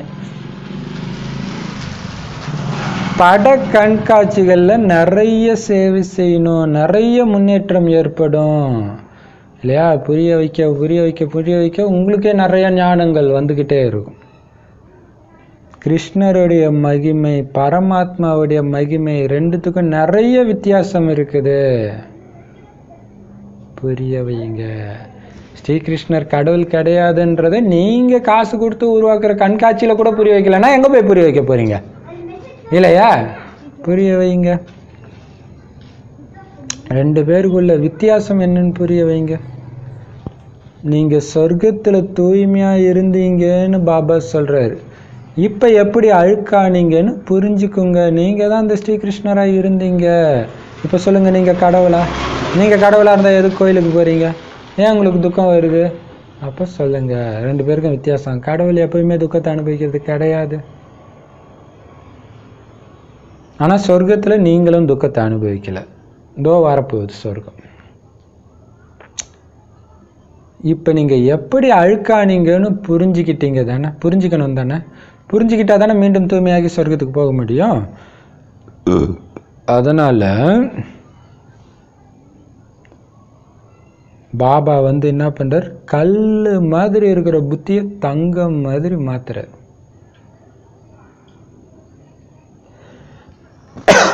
தங்கம் மாதிரி மாறுறதுக்கான வழியும் பாபா சொல்றார். ஈஸ்வரிய வாரிசுகள் யாரு அப்படின்னா, ஒருபோதும் யாருக்குமே எண்ணம் சொல் செயலின் மூலமாக துக்கம் கொடுக்கல. ஆனா கரெக்டா அதை விட்டாலே தெரியுது பாபா இதைதான் சொல்லுவாருன்னு. ஆனா இன்னும் தாரணை ஆகல இல்லையா? ஈஸ்வரிய வாரிசுகள் ஒருபோதும் யாருக்கும் எண்ணம் சொல் செயல்னால துக்கம் கொடுக்க கூடாது இல்லையா? ஜெயின மதத்தில் பார்த்தீங்கன்னா விசிறியை வச்சு விசிறிக்கிட்டே நடப்பாங்க, எறும்பில் கூட அவங்க மீச்சிடக்கூடாதுன்ட்டு இல்லையா? அப்போ நீங்கள் ஈஸ்வரனுடைய வாரிசுகள் துக்கம் கொடுக்கலாமா? கொடுக்கக்கூடாது. எண்ணத்தில் கூட துக்கம் கொடுக்கணுன்ற, உங்கள் பகைவராகவே இருந்தாலும் துக்கம் கொடுக்கணுன்ற எண்ணம் கூட வரக்கூடாதுன்றார். வீட்டில் விருந்தினர்களுக்கு நல்ல சேவை செய்வாங்க. இது பழைய உடல், அனுபவிச்சு தான் ஆகணும். கணக்கு வழக்குகளை முடிக்கணும். இதில் பயப்படக்கூடாது, இல்லைன்னா நிறைய தண்டனை அடைய வேண்டி இருக்கும். மிகவும் இனிமையாக மாறணும். பாபா எவ்வளோ அன்போடு புரிய வைக்கிறார். படிப்பில் ஒருபொழுதும் கொட்டாவி தூக்கம் வரக்கூடாது. என்ன நினைவு செஞ்சீங்கன்னா நீங்கள் சதா நோயற்றவர் ஆகிடுவீங்கன்னு பாபா சொல்கிறார். உங்களை சொர்க்கத்துக்கு அழைச்சிட்டு போகிறதுக்காக தான் வந்திருக்கிறேன். அதனால் எந்த ஒரு கெட்ட காரியமும் செய்யாதீங்க. இந்த பொருளை எடுத்து சாப்பிடலாமா, இவரை கட்டி அணைக்கலாமா அப்படின்னு உங்களுக்கு பல எண்ணங்கள் வரலாம். ஆட பாபா குழந்தைங்களுடைய ஜாதகத்தை தெரிஞ்சிருக்கிறாரு. அதனால் நல்ல பழக்க வழக்கங்களைத்தான் கடைபிடிக்கணும். நான் அனைவரின் ஜாதகத்தை அறிவேன்னு பாபா சொல்கிறாரு. ஆனால் உங்களுக்குள்ள என்ன இருக்குதுன்னு ஒவ்வொருத்தருடையதையும் சொல்லுவேன்னா என்ன?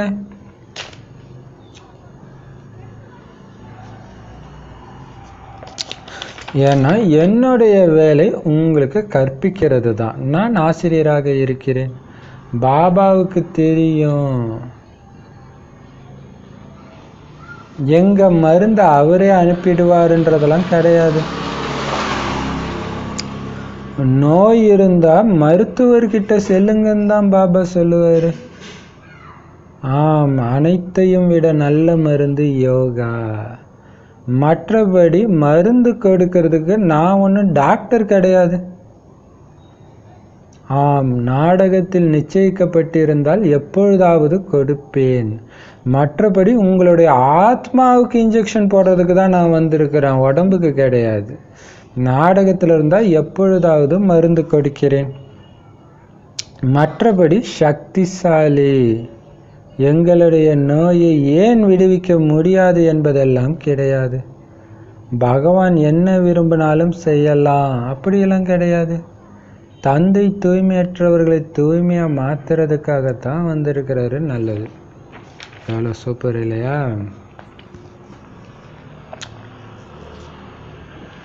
இப்போ பாபா சொல்கிறாரு,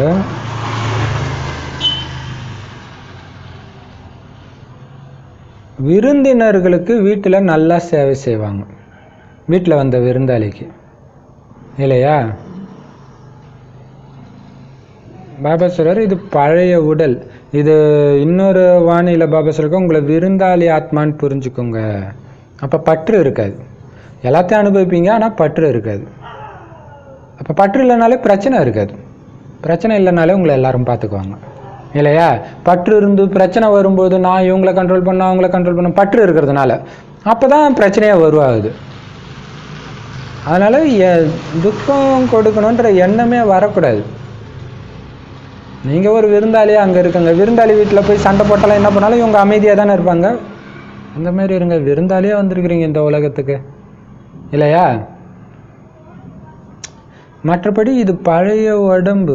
ஸோ இது கணக்கு வழக்க நீங்கள் இந்த உடம்புல அனுபவிச்சு தான் ஆகணும், வேறு வழி கிடையாது. திடீர்னு எல்லா நோயும் போயிடுமா? போகாது. திடீர்னு எல்லோரும் உங்ககிட்ட நல்லவங்களா பழக ஆரம்பிச்சிடுவாங்களா? அப்படிலாம் ஆக மாட்டாங்க. பக்காவாக ஆக தான் மோசமாக டெஸ்ட் பேப்பர் வரும். ஆனால் பயப்படாதீங்க, பயப்படக்கூடாது. ஏன்னா ஒருவேளை உங்களுக்கு நோய் வரலை, ஒருவேளை உங்களுக்கு யாருமே துக்கமே கொடுக்கலன்னா பயங்கர தண்டனை அடைவீங்க கடைசியிலன்றார். இப்போ நீங்கள் அனுபவிச்சு தான் ஆகணும். மம்மாவையும் பாபாவையும் திட்டாததை நம்மளை யாரும் திட்ட போகிறது கிடையாது. ஆனால் ஞானம் நிறைஞ்ச ஆத்மா அதுக்காக குஷி பண்ணும். ஏன்னா கடைசி நேர தண்டனையிலேருந்து காப்பாற்றுறதுக்கு ஒரு பலியாடு வந்திருக்குது எனக்கு. அது வந்து வாங்கிட்டு போகுது உங்களுடைய பாவத்தை. நீங்கள் அமைதியாக இருந்தால் போதும். ஐயோ பாபா எப்படி சொல்றாரு பாருங்க, பயங்கர தண்டனை அடைய வேண்டியிருக்கும். அதனால இதை கண்டு பயப்படாதீங்க. இது பழைய உடம்பு அனுபவிச்சு தான் ஆகணும், கணக்கு வழக்கம் முடிச்சு தான் ஆகணும். இதில் பயப்படக்கூடாது, இல்லைன்னா நிறைய தண்டனை அடைய வேண்டியும். அப்போ எது உங்களுக்கு அந்த நேரம் குஷியா இருக்கணும்ல. அதனால மிகவும் இனிமையாக மாறணும். அவங்க என்ன வேணாலும் கொடுக்கட்டும், நீங்க இனிமையா மாறுங்க. பாபா சொன்ன இந்த ஞானம் ஓடிக்கிட்டே இருந்துச்சுன்னா துக்கம் கொடுக்குற விஷயம் வரும்போது நீங்க சந்தோஷத்துல துள்ளி குதிப்பீங்க, குஷி குஷியா இருக்கும்.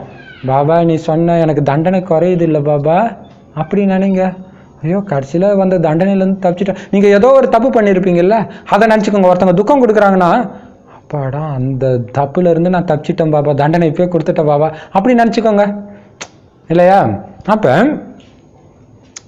மிகவும் இனிமையாக மாறணும். பாபா எவ்வளோ அன்பாக புரிய வைக்கிறார். அதே மாதிரி நீங்களும் அன்பாக இருக்கணும். மற்றபடி படிப்பு நேரத்தில் தூங்கக்கூடாது, கொட்டாவி விடக்கூடாது, தூங்குற நேரத்தில் படிக்கவும் கூடாது இல்லையா. கடைசியில் தூக்கம் வரலையேன்ட்டு வாங்கி படிக்கிறாங்கல்ல, அது ஓகே, தூக்கம் வரலையேன்னு படிங்க, அது தப்பு இல்லை. ஆனால் அப்போ தான் படிக்கிறதே இருந்துடக்கூடாது. அன்னைக்கு தான் முதல்ல படிக்கிறீங்கன்னு இருந்தீங்கன்னா அப்போ என்ன ஏறிடும். வேணா 2வது தடவை அல்லது 3வது தடவையாக படிக்கும்போது வேணால் நைட்டு படிக்கலாம். ஆனால் காலையிலே நல்லா இருக்கும்போதே படித்து போதை ஏற்றணும். இது தூக்கம் மாத்திரை எவும் பயன்படுது. ஆனால் ஞானத்தை ஏற்றிக்கணும். பகலில் நல்லா ஏற்றிக்கிட்டு வேணால் கடைசியில் மற்ற எண்ணங்கள் வரக்கூடாதுன்னு படிக்கலாம். ஏன்னா நல்ல தூக்கமே வரல அப்படின்னா வாணியை எடுத்து படித்தா தூக்கம் வந்துடும். ஏன்னா அது மனது ஒரு நிலைப்படுது இல்லை. ஆனால் பாபா சொல்றாரு, என்ன நீங்கள் நினைவு செய்யுங்க, சதா நோயற்றவராக ஆகிடலாம். இப்போ இருக்கிறத அனுபவிங்க, இனிமேல்ட்டு அது வரவே கூடாது இல்லை. என்ன நினைவு செய்யுங்க. ஏன்னா நான் உங்களை சொர்க்கத்துக்கு அழைச்சிட்டு போகிறதுக்காக வந்திருக்கிறேன். எங்கே அழைச்சிட்டு போகிறதுக்கு வராரு? ஒரு குழந்தை ரொம்ப அடம் பிடிச்சி சேட்டையெல்லாம் பண்ணிட்டு இருக்குது. ஒரு அமைதியான இடத்துக்கு எடுத்துகிட்டு போகிறீங்க. ஒரு எல்லாரும் கூட ஒரு சர்ச்சின்னு வைங்களாம். இப்போ கோயிலில் கூட பேசுவாங்கன்னு வச்சுங்க. சர்ச்சில் வந்து அமைதியாக இருக்கும், ஃபாதர் மட்டும்தான் பேசுவார். அந்த இடத்துல போய் சேட்டை பண்ணக்கூடாது இல்லையா. அப்போ முன்னாடியே அந்த குழந்தை நான் உனக்கு சாக்லேட் வாங்கி கொடுக்குறேன், அமைதியாக இருக்கணும், இல்லாட்டினா நான் அழைச்சிட்டு போக மாட்டேன், எல்லாம் சொல்லி தான் அழைச்சிட்டு போவாங்க. அப்போ அதுக்கு இப்போவே அப்படி இருந்தால் தான் அழைச்சிப்பாங்க. இங்கேயே ஆடினா அழைச்சிட்டு போக மாட்டாங்க. அதான் இங்கே நடக்குது. நான் உங்களை சொர்க்கத்துக்கு அழைச்சிட்டு போகிறேன், அங்கே எந்த பாவமும் இல்லாத உலகம். அதனால் இப்போ எந்த பாவமும் செய்யாதீங்க.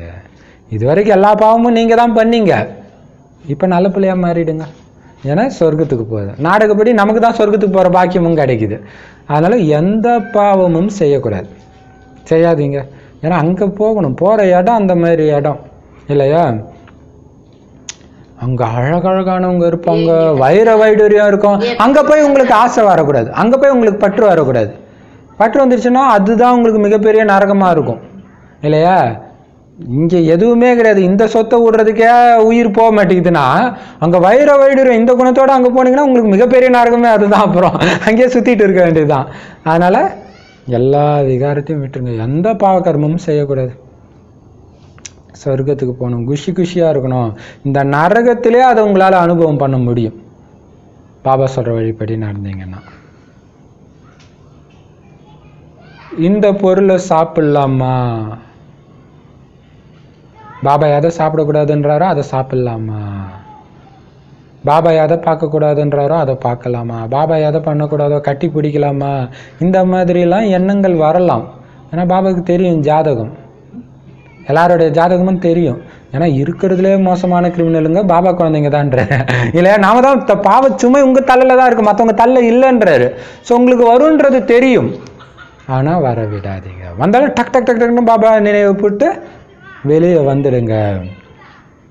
நல்ல பழக்க வழக்கங்களை கடைபிடிங்க. ஏன்னா நம்மளை மாற்றுறதன் மூலமாக தான் உலகத்தை மாற்றுறேன். ஏன்னா உலகத்துக்கு எடுத்ததே நாம தான். ஸோ நம்மளை டக்குன்னு பிடிச்சி இழுத்துறாரு. அப்புறம் நம்மளை மாற்றி அந்த எண்ணங்களின் மூலமாக மற்றவங்களையும் மாற்றுறாரு. ஸோ நல்ல பழக்கங்களை கடைப்பிடிங்க.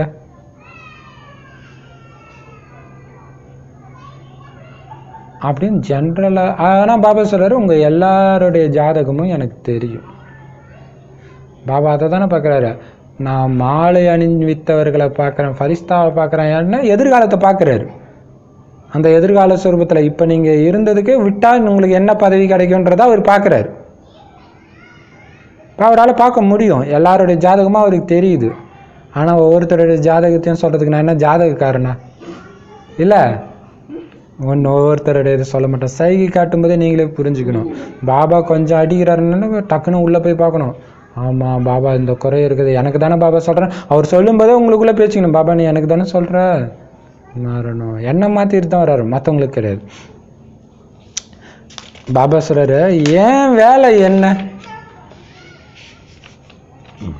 கற்றுக் கொடுக்குறது டீச்சரோடைய வேலை. நான் டீச்சராக தான் வந்திருக்கிறேன், உங்கள் ஜாதகத்தை சொல்கிறதுக்கு வரல. அதனால் என் உடம்புக்கு என்ன வியாதின்னு கடவுளுக்கு தான் தெரியும், அவரே மருந்து கொடுப்பார். நான் டாக்டர்கிட்டலாம் போகல. அப்படி இருக்கக்கூடாது. டாக்டர்கிட்ட போங்கன்னு தான் பாபா சொல்லுவார். நோய் இருந்துச்சுன்னா டாக்டர்கிட்ட போங்க. ஆனால் எல்லாத்தையும் விட நல்ல மருந்து எது? யோகம்தான். எல்லாத்தையும் விட நல்ல மருந்து யோகம்தான். மற்றபடி உங்களுடைய தற்சமயத்து வியாதிக்கு மருந்து கொடுக்கறதுக்கு நான் ஒன்றும் டாக்டர் கிடையாது. வேணா நாடகத்தில் நிச்சயிக்கப்பட்டிருந்தால் நான் எப்போவாச்சும் மருந்து கொடுப்பேன். அதுக்காக பாபா அவருக்கு கொடுத்தாரு, எனக்கும் கொடுப்பாரு. ஏன்னா அது மாதிரியும் சொல்லிடுறாங்க சென்டரில், சங்கமயுகத்தில் அது மாதிரி வந்துச்சு அப்படின்னு சொல்லிடுறாங்க. பட்டியில் கூட சொல்கிறாங்க, எனக்கு யோகா பண்ண, எனக்கு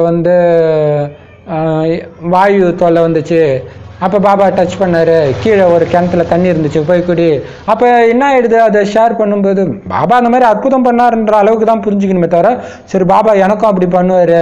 இப்போ பாபா இதுக்காக வந்தார், ஆத்மாவுடைய நோயை தீர்க்க வந்தார், உடல் நோயை தீர்க்கறதுல. நாடகத்தில் இருந்தால் அது எப்போவாச்சும் நடக்கும். ஆனால் புத்திசாலி குழந்தை இதுக்கெல்லாம் ஆசைப்பட்டுன்னு இருக்கக்கூடாது.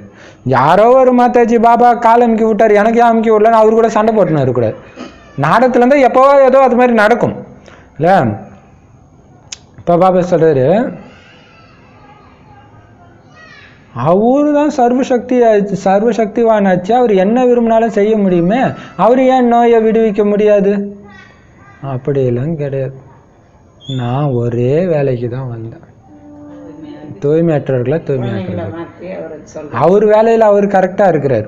நீங்கள் எதுக்கு வந்திருக்கிறீங்க? நீங்களும் அதுக்கு தான் வந்திருக்கிறீங்க, தூய்மையற்றவர்களை தூய்மையாக்குறதுக்கும் உங்களை தூய்மையாக்கிறதுக்கு தான் வந்திருக்கிறீங்க. நாமளும் அதை தவிர வேறு எந்த வேலையிலும் போய் மாட்டிக்கூடாது. தேவையில்லாமல் மற்றவங்க என்ன பண்ணுறாங்க அதுக்காக வந்துருங்க. தூய்மை குரங்கோ யானையோ தான் தலையில் தானே மண்ணை அள்ளி போட்டு மற்றதுக்கும் மண்ணை அள்ளி போடுற வேலையை செய்கிறதுக்காக வந்திருக்கிறோம். தானும் தூய்மையாகி மற்றவங்களும் தூய்மையாக்குறதுக்கு வந்திருக்கிறோம் இல்லையா? நல்லது. இனிமையிலும் இனிமையான காணாமல் போய் கண்டெடுக்கப்பட்ட செல்லமான குழந்தைகளுக்கு தாய் தந்தை பாப்தாதாவின் அன்பு நினைவுகள் மற்றும் காலை வணக்கம். ஆன்மீக குழந்தைகளுக்கு ஆன்மீக தந்தையின் நமஸ்தே. ஆன்மீக தாய் தந்தைக்கு ஆன்மீக குழந்தைகளின் அன்பு நினைவுகள் மற்றும் நமஸ்தே. தாரணைக்கான முக்கிய சாரம், எண்ணம் சொல் செயல் மூலமாக யாருக்குமே எப்பவுமே துக்கம் கொடுக்கக்கூடாது. துக்கம் கொடுக்கணுன்ற எண்ணம் கூட வரக்கூடாது, கடுமையான பகைவராக இருந்தாலும். கர்ம போக பார்த்து பயப்படக்கூடாது, கர்மத்தின் சுமை. அதுதான் உடலில் வர வியாதி துக்கம். எந்த நேரம் நிறைய மாத்தாஸ்க்கு கணவர் மூலமாக டெஸ்ட் பேப்பர் வருது, குழந்தைங்க மூலமாகவும் வருது. ஒரு சிலருக்கு உடலில் அனுபவிக்கிறோம், இன்னொருத்தருக்கு உடல் மூலமாக அனுபவிக்கிறோம் இல்லையா? பயப்படக்கூடாது. குஷியாக பழைய கணக்கு வழக்க முடியுங்க. அப்போ நாம் இதுக்கு முன்னாடி அவ்வளோ பாவம் செஞ்சதுனால தான் வந்திருக்குது, அது முடியுது. அப்படி இப்போ நமக்கு வர்ற ஒரு பிரச்சனை வருதுன்னா நான் மாதிரி பாவம் பண்ணியிருந்தால் அது வந்திருக்கும். இப்போ பார்த்தீங்கன்னா வாட்ஸ்அப்பில் ஒரு சிஸ்டர் அனுப்பிச்சிருந்தாங்க, ஒரு குழந்தை பிறந்திருக்குது, அதுக்கு இங்கே ஒரு கண் இருக்குது, அவ்வளோதான். இந்த 2 கண்ணும் கிடையாது, மூக்கும் கிடையாது, வாய் இருக்குது. ஒரு பெண் குழந்தை. அப்போ அந்த ஆத்மா எவ்வளோ பாவம் பண்ணியிருந்தால் அதுக்கு அப்படி ஒரு உடலை எடுத்திருக்கும். இல்லையா? அதுக்கெல்லாம் கம்பேர் பண்ணும்போது நான் அது காட்டுறேன், இதில் இருக்குது, வாட்ஸ்அப்பில் இருக்குது. அதுதான் சொல்கிறாரு. அப்போ வந்து இதை கண்டு பயப்படாதீங்க, தைரியமாக இருங்கன்றார். வியாதி வந்துச்சுன்னா குஷியாக இருங்க, ஏன்னா ஈஸியாக போகுதுன்றார் இல்லையா? குஷியாக இருங்க, குஷியாக பழைய கணக்கு வழக்க முடியுங்க. நம்ம பிரதர் சொல்ல இல்லையா, குஷியாக நோயை அனுபவிங்கன்ட்டு. அதனால் எண்ணங்களுக்கு வசமாகி எந்த ஒரு கெட்ட கர்மத்தையும் செய்யாதீங்க. மனசு சொல்லும், அது பண்ணலாமா, இது பண்ணலாமா, அதை சாப்பிடலாமா, இதை சாப்பிடலாமா, இதை பண்ணலாமா, எதுவும் பண்ண. அதுக்கு தான் ஞானம் நிறைந்த சொரூபத்தில் இருக்கணும். ஒரு வினாடி பாபா கிட்ட அது உங்களை தேடி வந்து துக்கம் கொடுப்பாங்க. அதை உங்களை யோசிக்க, அதாவது எனக்கு ஒரு தடவை அது மாதிரி ஆயிடுச்சு. தடை போகிறோம் ஒரு இடத்துல பார்த்தா அந்த ஊருக்காரங்க எங்கள் ஏரியாவில் எப்படி வந்து சேவை பண்ணுவேன்ட்டு கத்துறாங்க. அவங்க கத்துறதுக்கு முன்னாடியே பக்தர் ஒருத்தர் இது நான் கர்த்தர்னு போட்டிருக்கு, நீ வெளியே போன்றாரு. அட் டைமில் எல்லாம் நடக்குது. இவங்க போய் என்ன பண்ணிட்டாங்க, அந்த கோயில்காரங்க கிட்ட சொல்லி அவங்க ஏற்றி விட்டாங்க. கோயில்காரன் வந்து கத்துறான், அவங்க தான் பர்மிஷன் கொடுத்தாங்க, உன்னை யார் கத்தாங்க. அதே டைமில் இவங்களும் பண்ணுறாங்க. அப்போ பாருங்க, அட் டைமில் மூச்சு விட. அப்போ அந்த அளவுக்கு அடிக்குதுன்னா பழைய சமஸ்காரம் வர்றதுக்கான வாய்ப்பு ஈஸியாக இருக்குது இல்லை? அப்போ நீங்கள் ஞான ஸ்வரூபமாக இருக்கும்போது இத்தனை பேருக்கும் நான் பாவம் செஞ்சுருக்கிறேன், எல்லாம் அட் டைமில் வந்து தாக்குது. ஆனால் அட் டைமில் உங்களுடைய பாவம் கழியுதுன்ற ஞானம் அப்போ இருந்துச்சுன்னா குஷியாக இருந்திருப்பீங்க. ஏன்னா அட் டைமில் என்ன பண்ணுது, உன் பாவத்தை நான் தான் வாங்கிக்கோன்ட்டு அவங்க துடிக்கிறாங்க. அப்போ இந்த ஞானத்தை பார்த்து இருந்தீங்கன்னா, இந்த நாடகத்தை பார்த்து நீங்கள் குஷியாக ஆவீங்க. அப்பாடா, ஜென்மமாக சேர்த்து வச்ச பாவம் ஒரு வினாடியில் போட்டுட்டு என்கிட்ட இருந்து வாங்கிக்கிறாங்கப்பா அப்படின்னு குஷியாக இருப்பீங்க. அதனால் எண்ணங்களுக்கு வசமாகி அவங்க துக்கம் கொடுக்குறாங்க, நான் ஏன் துக்கம் கொடுக்கக்கூடாது? கொடுத்துடாதீங்க. சேர்த்து வச்சதை அவங்க வாங்கிட்டு போகிறவங்கிட்ட நீங்கள் ஏன் திரும்பி வாங்குறீங்க? பாவம் இல்லை. நல்ல பழக்க வழக்கங்களை தான் கடைப்பிடிக்கணும்.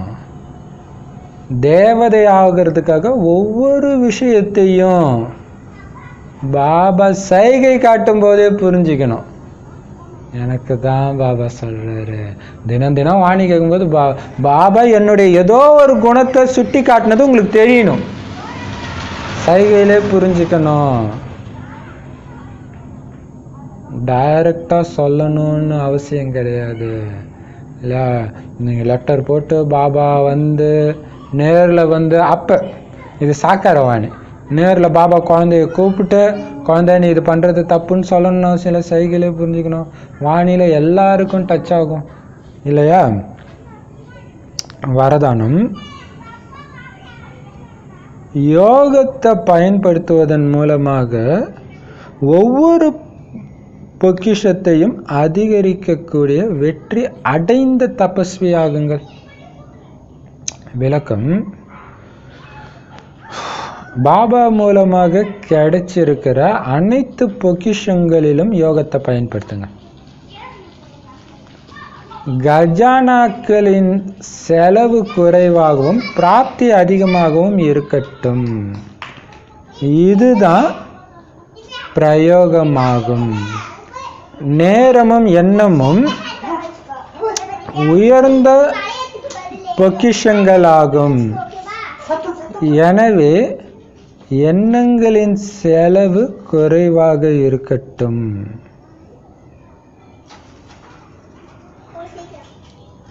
பிராப்தி அதிகமா இருக்கட்டும். சாதாரண மனிதன் 2-4 நிமிஷம் யோசிச்ச பிறகு வெற்றி அடைகிறாங்க. ஆனா நீங்க 1-2 வினாடியில செஞ்சிடுங்க. குறைஞ்ச நேரம் குறைஞ்ச எண்ணங்கள்ல ரிசல்ட் அதிகமாக இருக்கும் பொழுது யோகத்தை பிரயோகம் செய்யக்கூடிய வெற்றி அடையும் தபஸ்வின்னு சொல்லுவாங்க. ஸ்லோகன்: தங்களுடைய ஆதி அனாதி சமஸ்காரம் சுபாவத்தை நினைவில் வைத்து சதா ஆடாமல் இருங்கள்.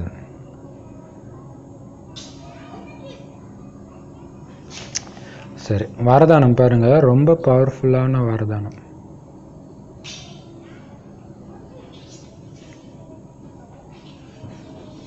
பாபா மூலமாக கிடைச்சதான் நமக்கு எல்லா பொக்கிஷமுமே. அன்பு, அமைதி, ஞானம், யோகம், இல்லையா? அதை எல்லாத்துலேயுமே யோகத்தை பயன்படுத்துங்கன்றது. அந்த கஜானாக்களுடைய செலவு கம்மியாகவும் பிராப்தி அதிகமாகவும் இருக்கட்டும். இப்போ உதாரணத்துக்கு பாபா கிட்ட வந்து ஞானம் கிடைச்சிடுச்சு. அந்த ஞானத்தை நீங்கள் நாள் ஃபுல்லாக கூட பேசலாம், ஆனால் அது புத்திசாலித்தனம் கிடையாது. கம்மியாக பேசணும், பலன் அதிகமாக இருக்கணும். அப்படின்னு ஒருத்தன் அழகாக போய் தைக்கணும்.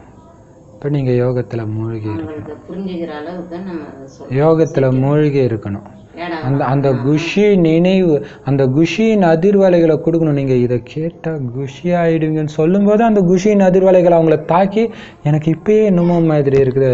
ஏன்னா நிறைய மாத்தா சிஸ்டர்ஸ் அவங்களெல்லாம் வந்து பக்கத்தில் பேசுகிறாங்க, என்னன்னு தெரில, உங்ககிட்ட வந்தாலே எனக்கு அப்படி ஒரு வைப்ரேஷன் வருது அப்படின்னு சொல்கிறாங்க, நல்ல யோகா பண்ணுற ஆத்மாக்கள் கிட்ட. இப்போ பாபா சொல்கிறாரு, அதுதான் புத்திசாலித்தனம் இல்லையா? கஜானாக்களுடைய செலவு கம்மியாக இருக்கணும், பிராப்தி அதிகமாக இருக்கணும். இதுக்கு பேர் தான் பிரயோகம். யோகத்தோடு கூடிய பொக்கிஷங்களின் செலவு பேர் தான் பிரயோகம், பயன்படுத்துறது. அப்படி பயன்படுத்தணும். ஏன்னா அதுலேயும் மிக உயர்ந்த பொக்கிஷம் எது தெரியுமா உங்களுக்கு? இந்த சங்கமயுகத்தில் ஒவ்வொரு வினாடியும், அந்த ஒவ்வொரு வினாடியில் நீங்கள் எழுப்புற எண்ணங்கள். சங்கமயுகத்துடைய மிகப்பெரிய பொக்கிஷமாக பாபா பார்க்குறதே எண்ணங்களை தான். எண்ணங்களை தான் நம்ம மாத்துறாரு, எல்லாமே எண்ணங்கள் தான். இந்த 2 பொக்கிஷங்களுடைய செலவு கம்மியாக இருக்கட்டும், பிராப்தி அதிகமாக இருக்கட்டும். எதை பற்றி சிந்திச்சே சின்ன விஷயத்தை பெருசாக ஆக்கிடுறீங்கன்றாரு. ஒன்றுமே ஆகாது, எனக்கு நன்மை தான் நடக்கும்னு தூக்கி வச்சிடுங்க. அது எது ஐயோ நாளைக்கு என்ன ஆகிடும், இதாகிடும், அதாகிடும், எதுவுமே நடக்காது, எதுவும் நடக்காது, தள்ளி வச்சிடுங்க. பாபா இருக்கார், அவர் நடத்துறார். ஏன்னா அதை சிந்திக்கும் போது உங்களுடைய எண்ணத்தின் சக்தி போயிடுது. அந்த உங்களுக்கு ஒன்று தோணிச்சா டக்குன்னு பண்ணுங்க, ஒரு சேவை பண்ணணும்னு தோணிச்சா டக்குன்னு பண்ணிடுங்க. அதுதான் பெரிய விஷயம், டக்குன்னு பண்ணிடுங்க. நீங்கள் யோசிச்சு இன்னும் ஒரு 4-5 பேர்கிட்ட வேற அதை டிஸ்கஸ் பண்ணி கடைசியில் எல்லாம் முடிவு பண்ணுவாங்க, அது வேணாம், அதில் நிறைய பிரச்சனை வரும்னு வாங்க. அதுதான் டக்குன்னு நினச்சுமா செஞ்சுமா வந்துட்டு முடிஞ்சு போச்சு. அப்போ பாபா சொல்றாரு, தோணிச்சுன்னா டக்குன்னு செஞ்சணும். மற்றவங்க 4-5 நிமிஷம் யோசிச்சு வெற்றி அடையிற விஷயத்த நீங்கள் ஒரு அப்படி செகண்டில் செஞ்சு முடிச்சிடுங்க. ஏன்னா குறைஞ்ச நேரத்தில் குறைஞ்ச எண்ணத்தில் செய்யறதுக்கு தான் ரிசல்ட் அதிகமாக இருக்கும். அதை பற்றி யோசிக்கவே இல்லை, போகணும்னு நினச்சும் போயிட்டான், அவ்வளோதான். எப்படி போக முடியும்னு அவன் யோசிக்கல, அதனால் போயிட்டான். எப்படி போனான்னு யோசிச்சுனே இருக்கிறீங்க, அதனால கடைசி வரையும் யோசிச்சுட்டே இருக்கிறீங்க, இல்லையா? அப்போதான் இவங்க யோகத்தை பிரயோகம் செய்கிற வெற்றி அடைகிற தபஸ்வின்னு மற்றவங்க சொல்லுவாங்க. சாதிச்சு காட்டுங்க. எப்படி சாதிச்சு காட்டணும்? நினைக்கிறத டக்குன்னு செஞ்சிட்டிங்கன்னா சாதிச்சிடுவீங்க. நினைக்கிறதுக்கும் செய்யறதுக்கும் இடையில கேப் இருக்கக்கூடாது, டக்குன்னு செஞ்சுடுங்க. தள்ளி போடுறீங்க, இன்னும் பக்காவாகணும்னா ஒரு டைமுக்கு அப்புறம் என்ன ஆச்சுன்னா, இது நமக்கு இப்போ பார்த்தீங்கன்னா நாங்கள் இப்போ ஷார்ட் ஃபிலிம் எடுக்கணும், ஸ்கிரிப்ட் போட்டோம்னா சூப்பராக இருந்துச்சு. எழுதி கொஞ்ச நாள் ஆக என்ன ஆகுது, அது ஆசைப்படும்போது இது நல்லா இருக்குமான்னு ஒரு டவுட் வருது. ஆனால் அப்போ பார்த்தீங்கன்னா ஐயோ சூப்பராக இருக்கும், ஆனால் டக்குன்னு எடுத்தீங்கன்னா அது செம சூப்பராக இருக்கும். அதான் பாபா சொல்கிறார், ஆற போடாதீங்க சொல்கிறார் இல்லையா? நினச்ச உடனே டக்குன்னு செய்யுங்க. ஆற போட்டிங்கன்னா உங்களால் அது சக்ஸஸும் பண்ண முடியாது, பண்ணாலும் அது பாதி தான் சக்ஸஸ் ஆகும். அப்போ தான் இவங்க யோக பலம் இவங்களை நகர்த்துதுன்னு அவங்க புரிஞ்சுக்குவாங்க. அந்த மாதிரி வெற்றி அடைகிற தபஸ்வியாக.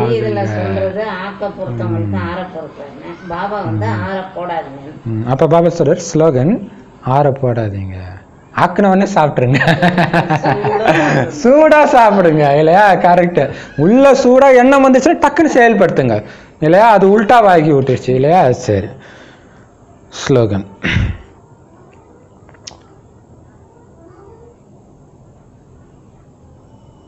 பிரச்சனை பெருசாக வருதா, எப்படி என்னால் ஆடாமல் அசையாமல் இருக்க முடியும்? ஆடாம அசையாமல் இருந்தீங்களே 5000 வருஷம் முன்னாடி, அதை நினைவு செய்யுங்க இருப்பீங்கன்ற. ஆதி அனாதி சமஸ்காரத்தை நினைவு செய்யுங்க, அந்த சுபாவத்தை நினைவில் கொண்டுட்டு வாங்க, சொரூபத்தில் கொண்டுட்டு வாங்க. அப்போ ஆடாம அசையாம. இப்போ நம்ம பண்ணுற ப்ராக்டிஸே எப்படி? இன்னைக்கு அம்மன் சொரூபம், நேற்றுலாம் நாராயண சொரூபம் தான்.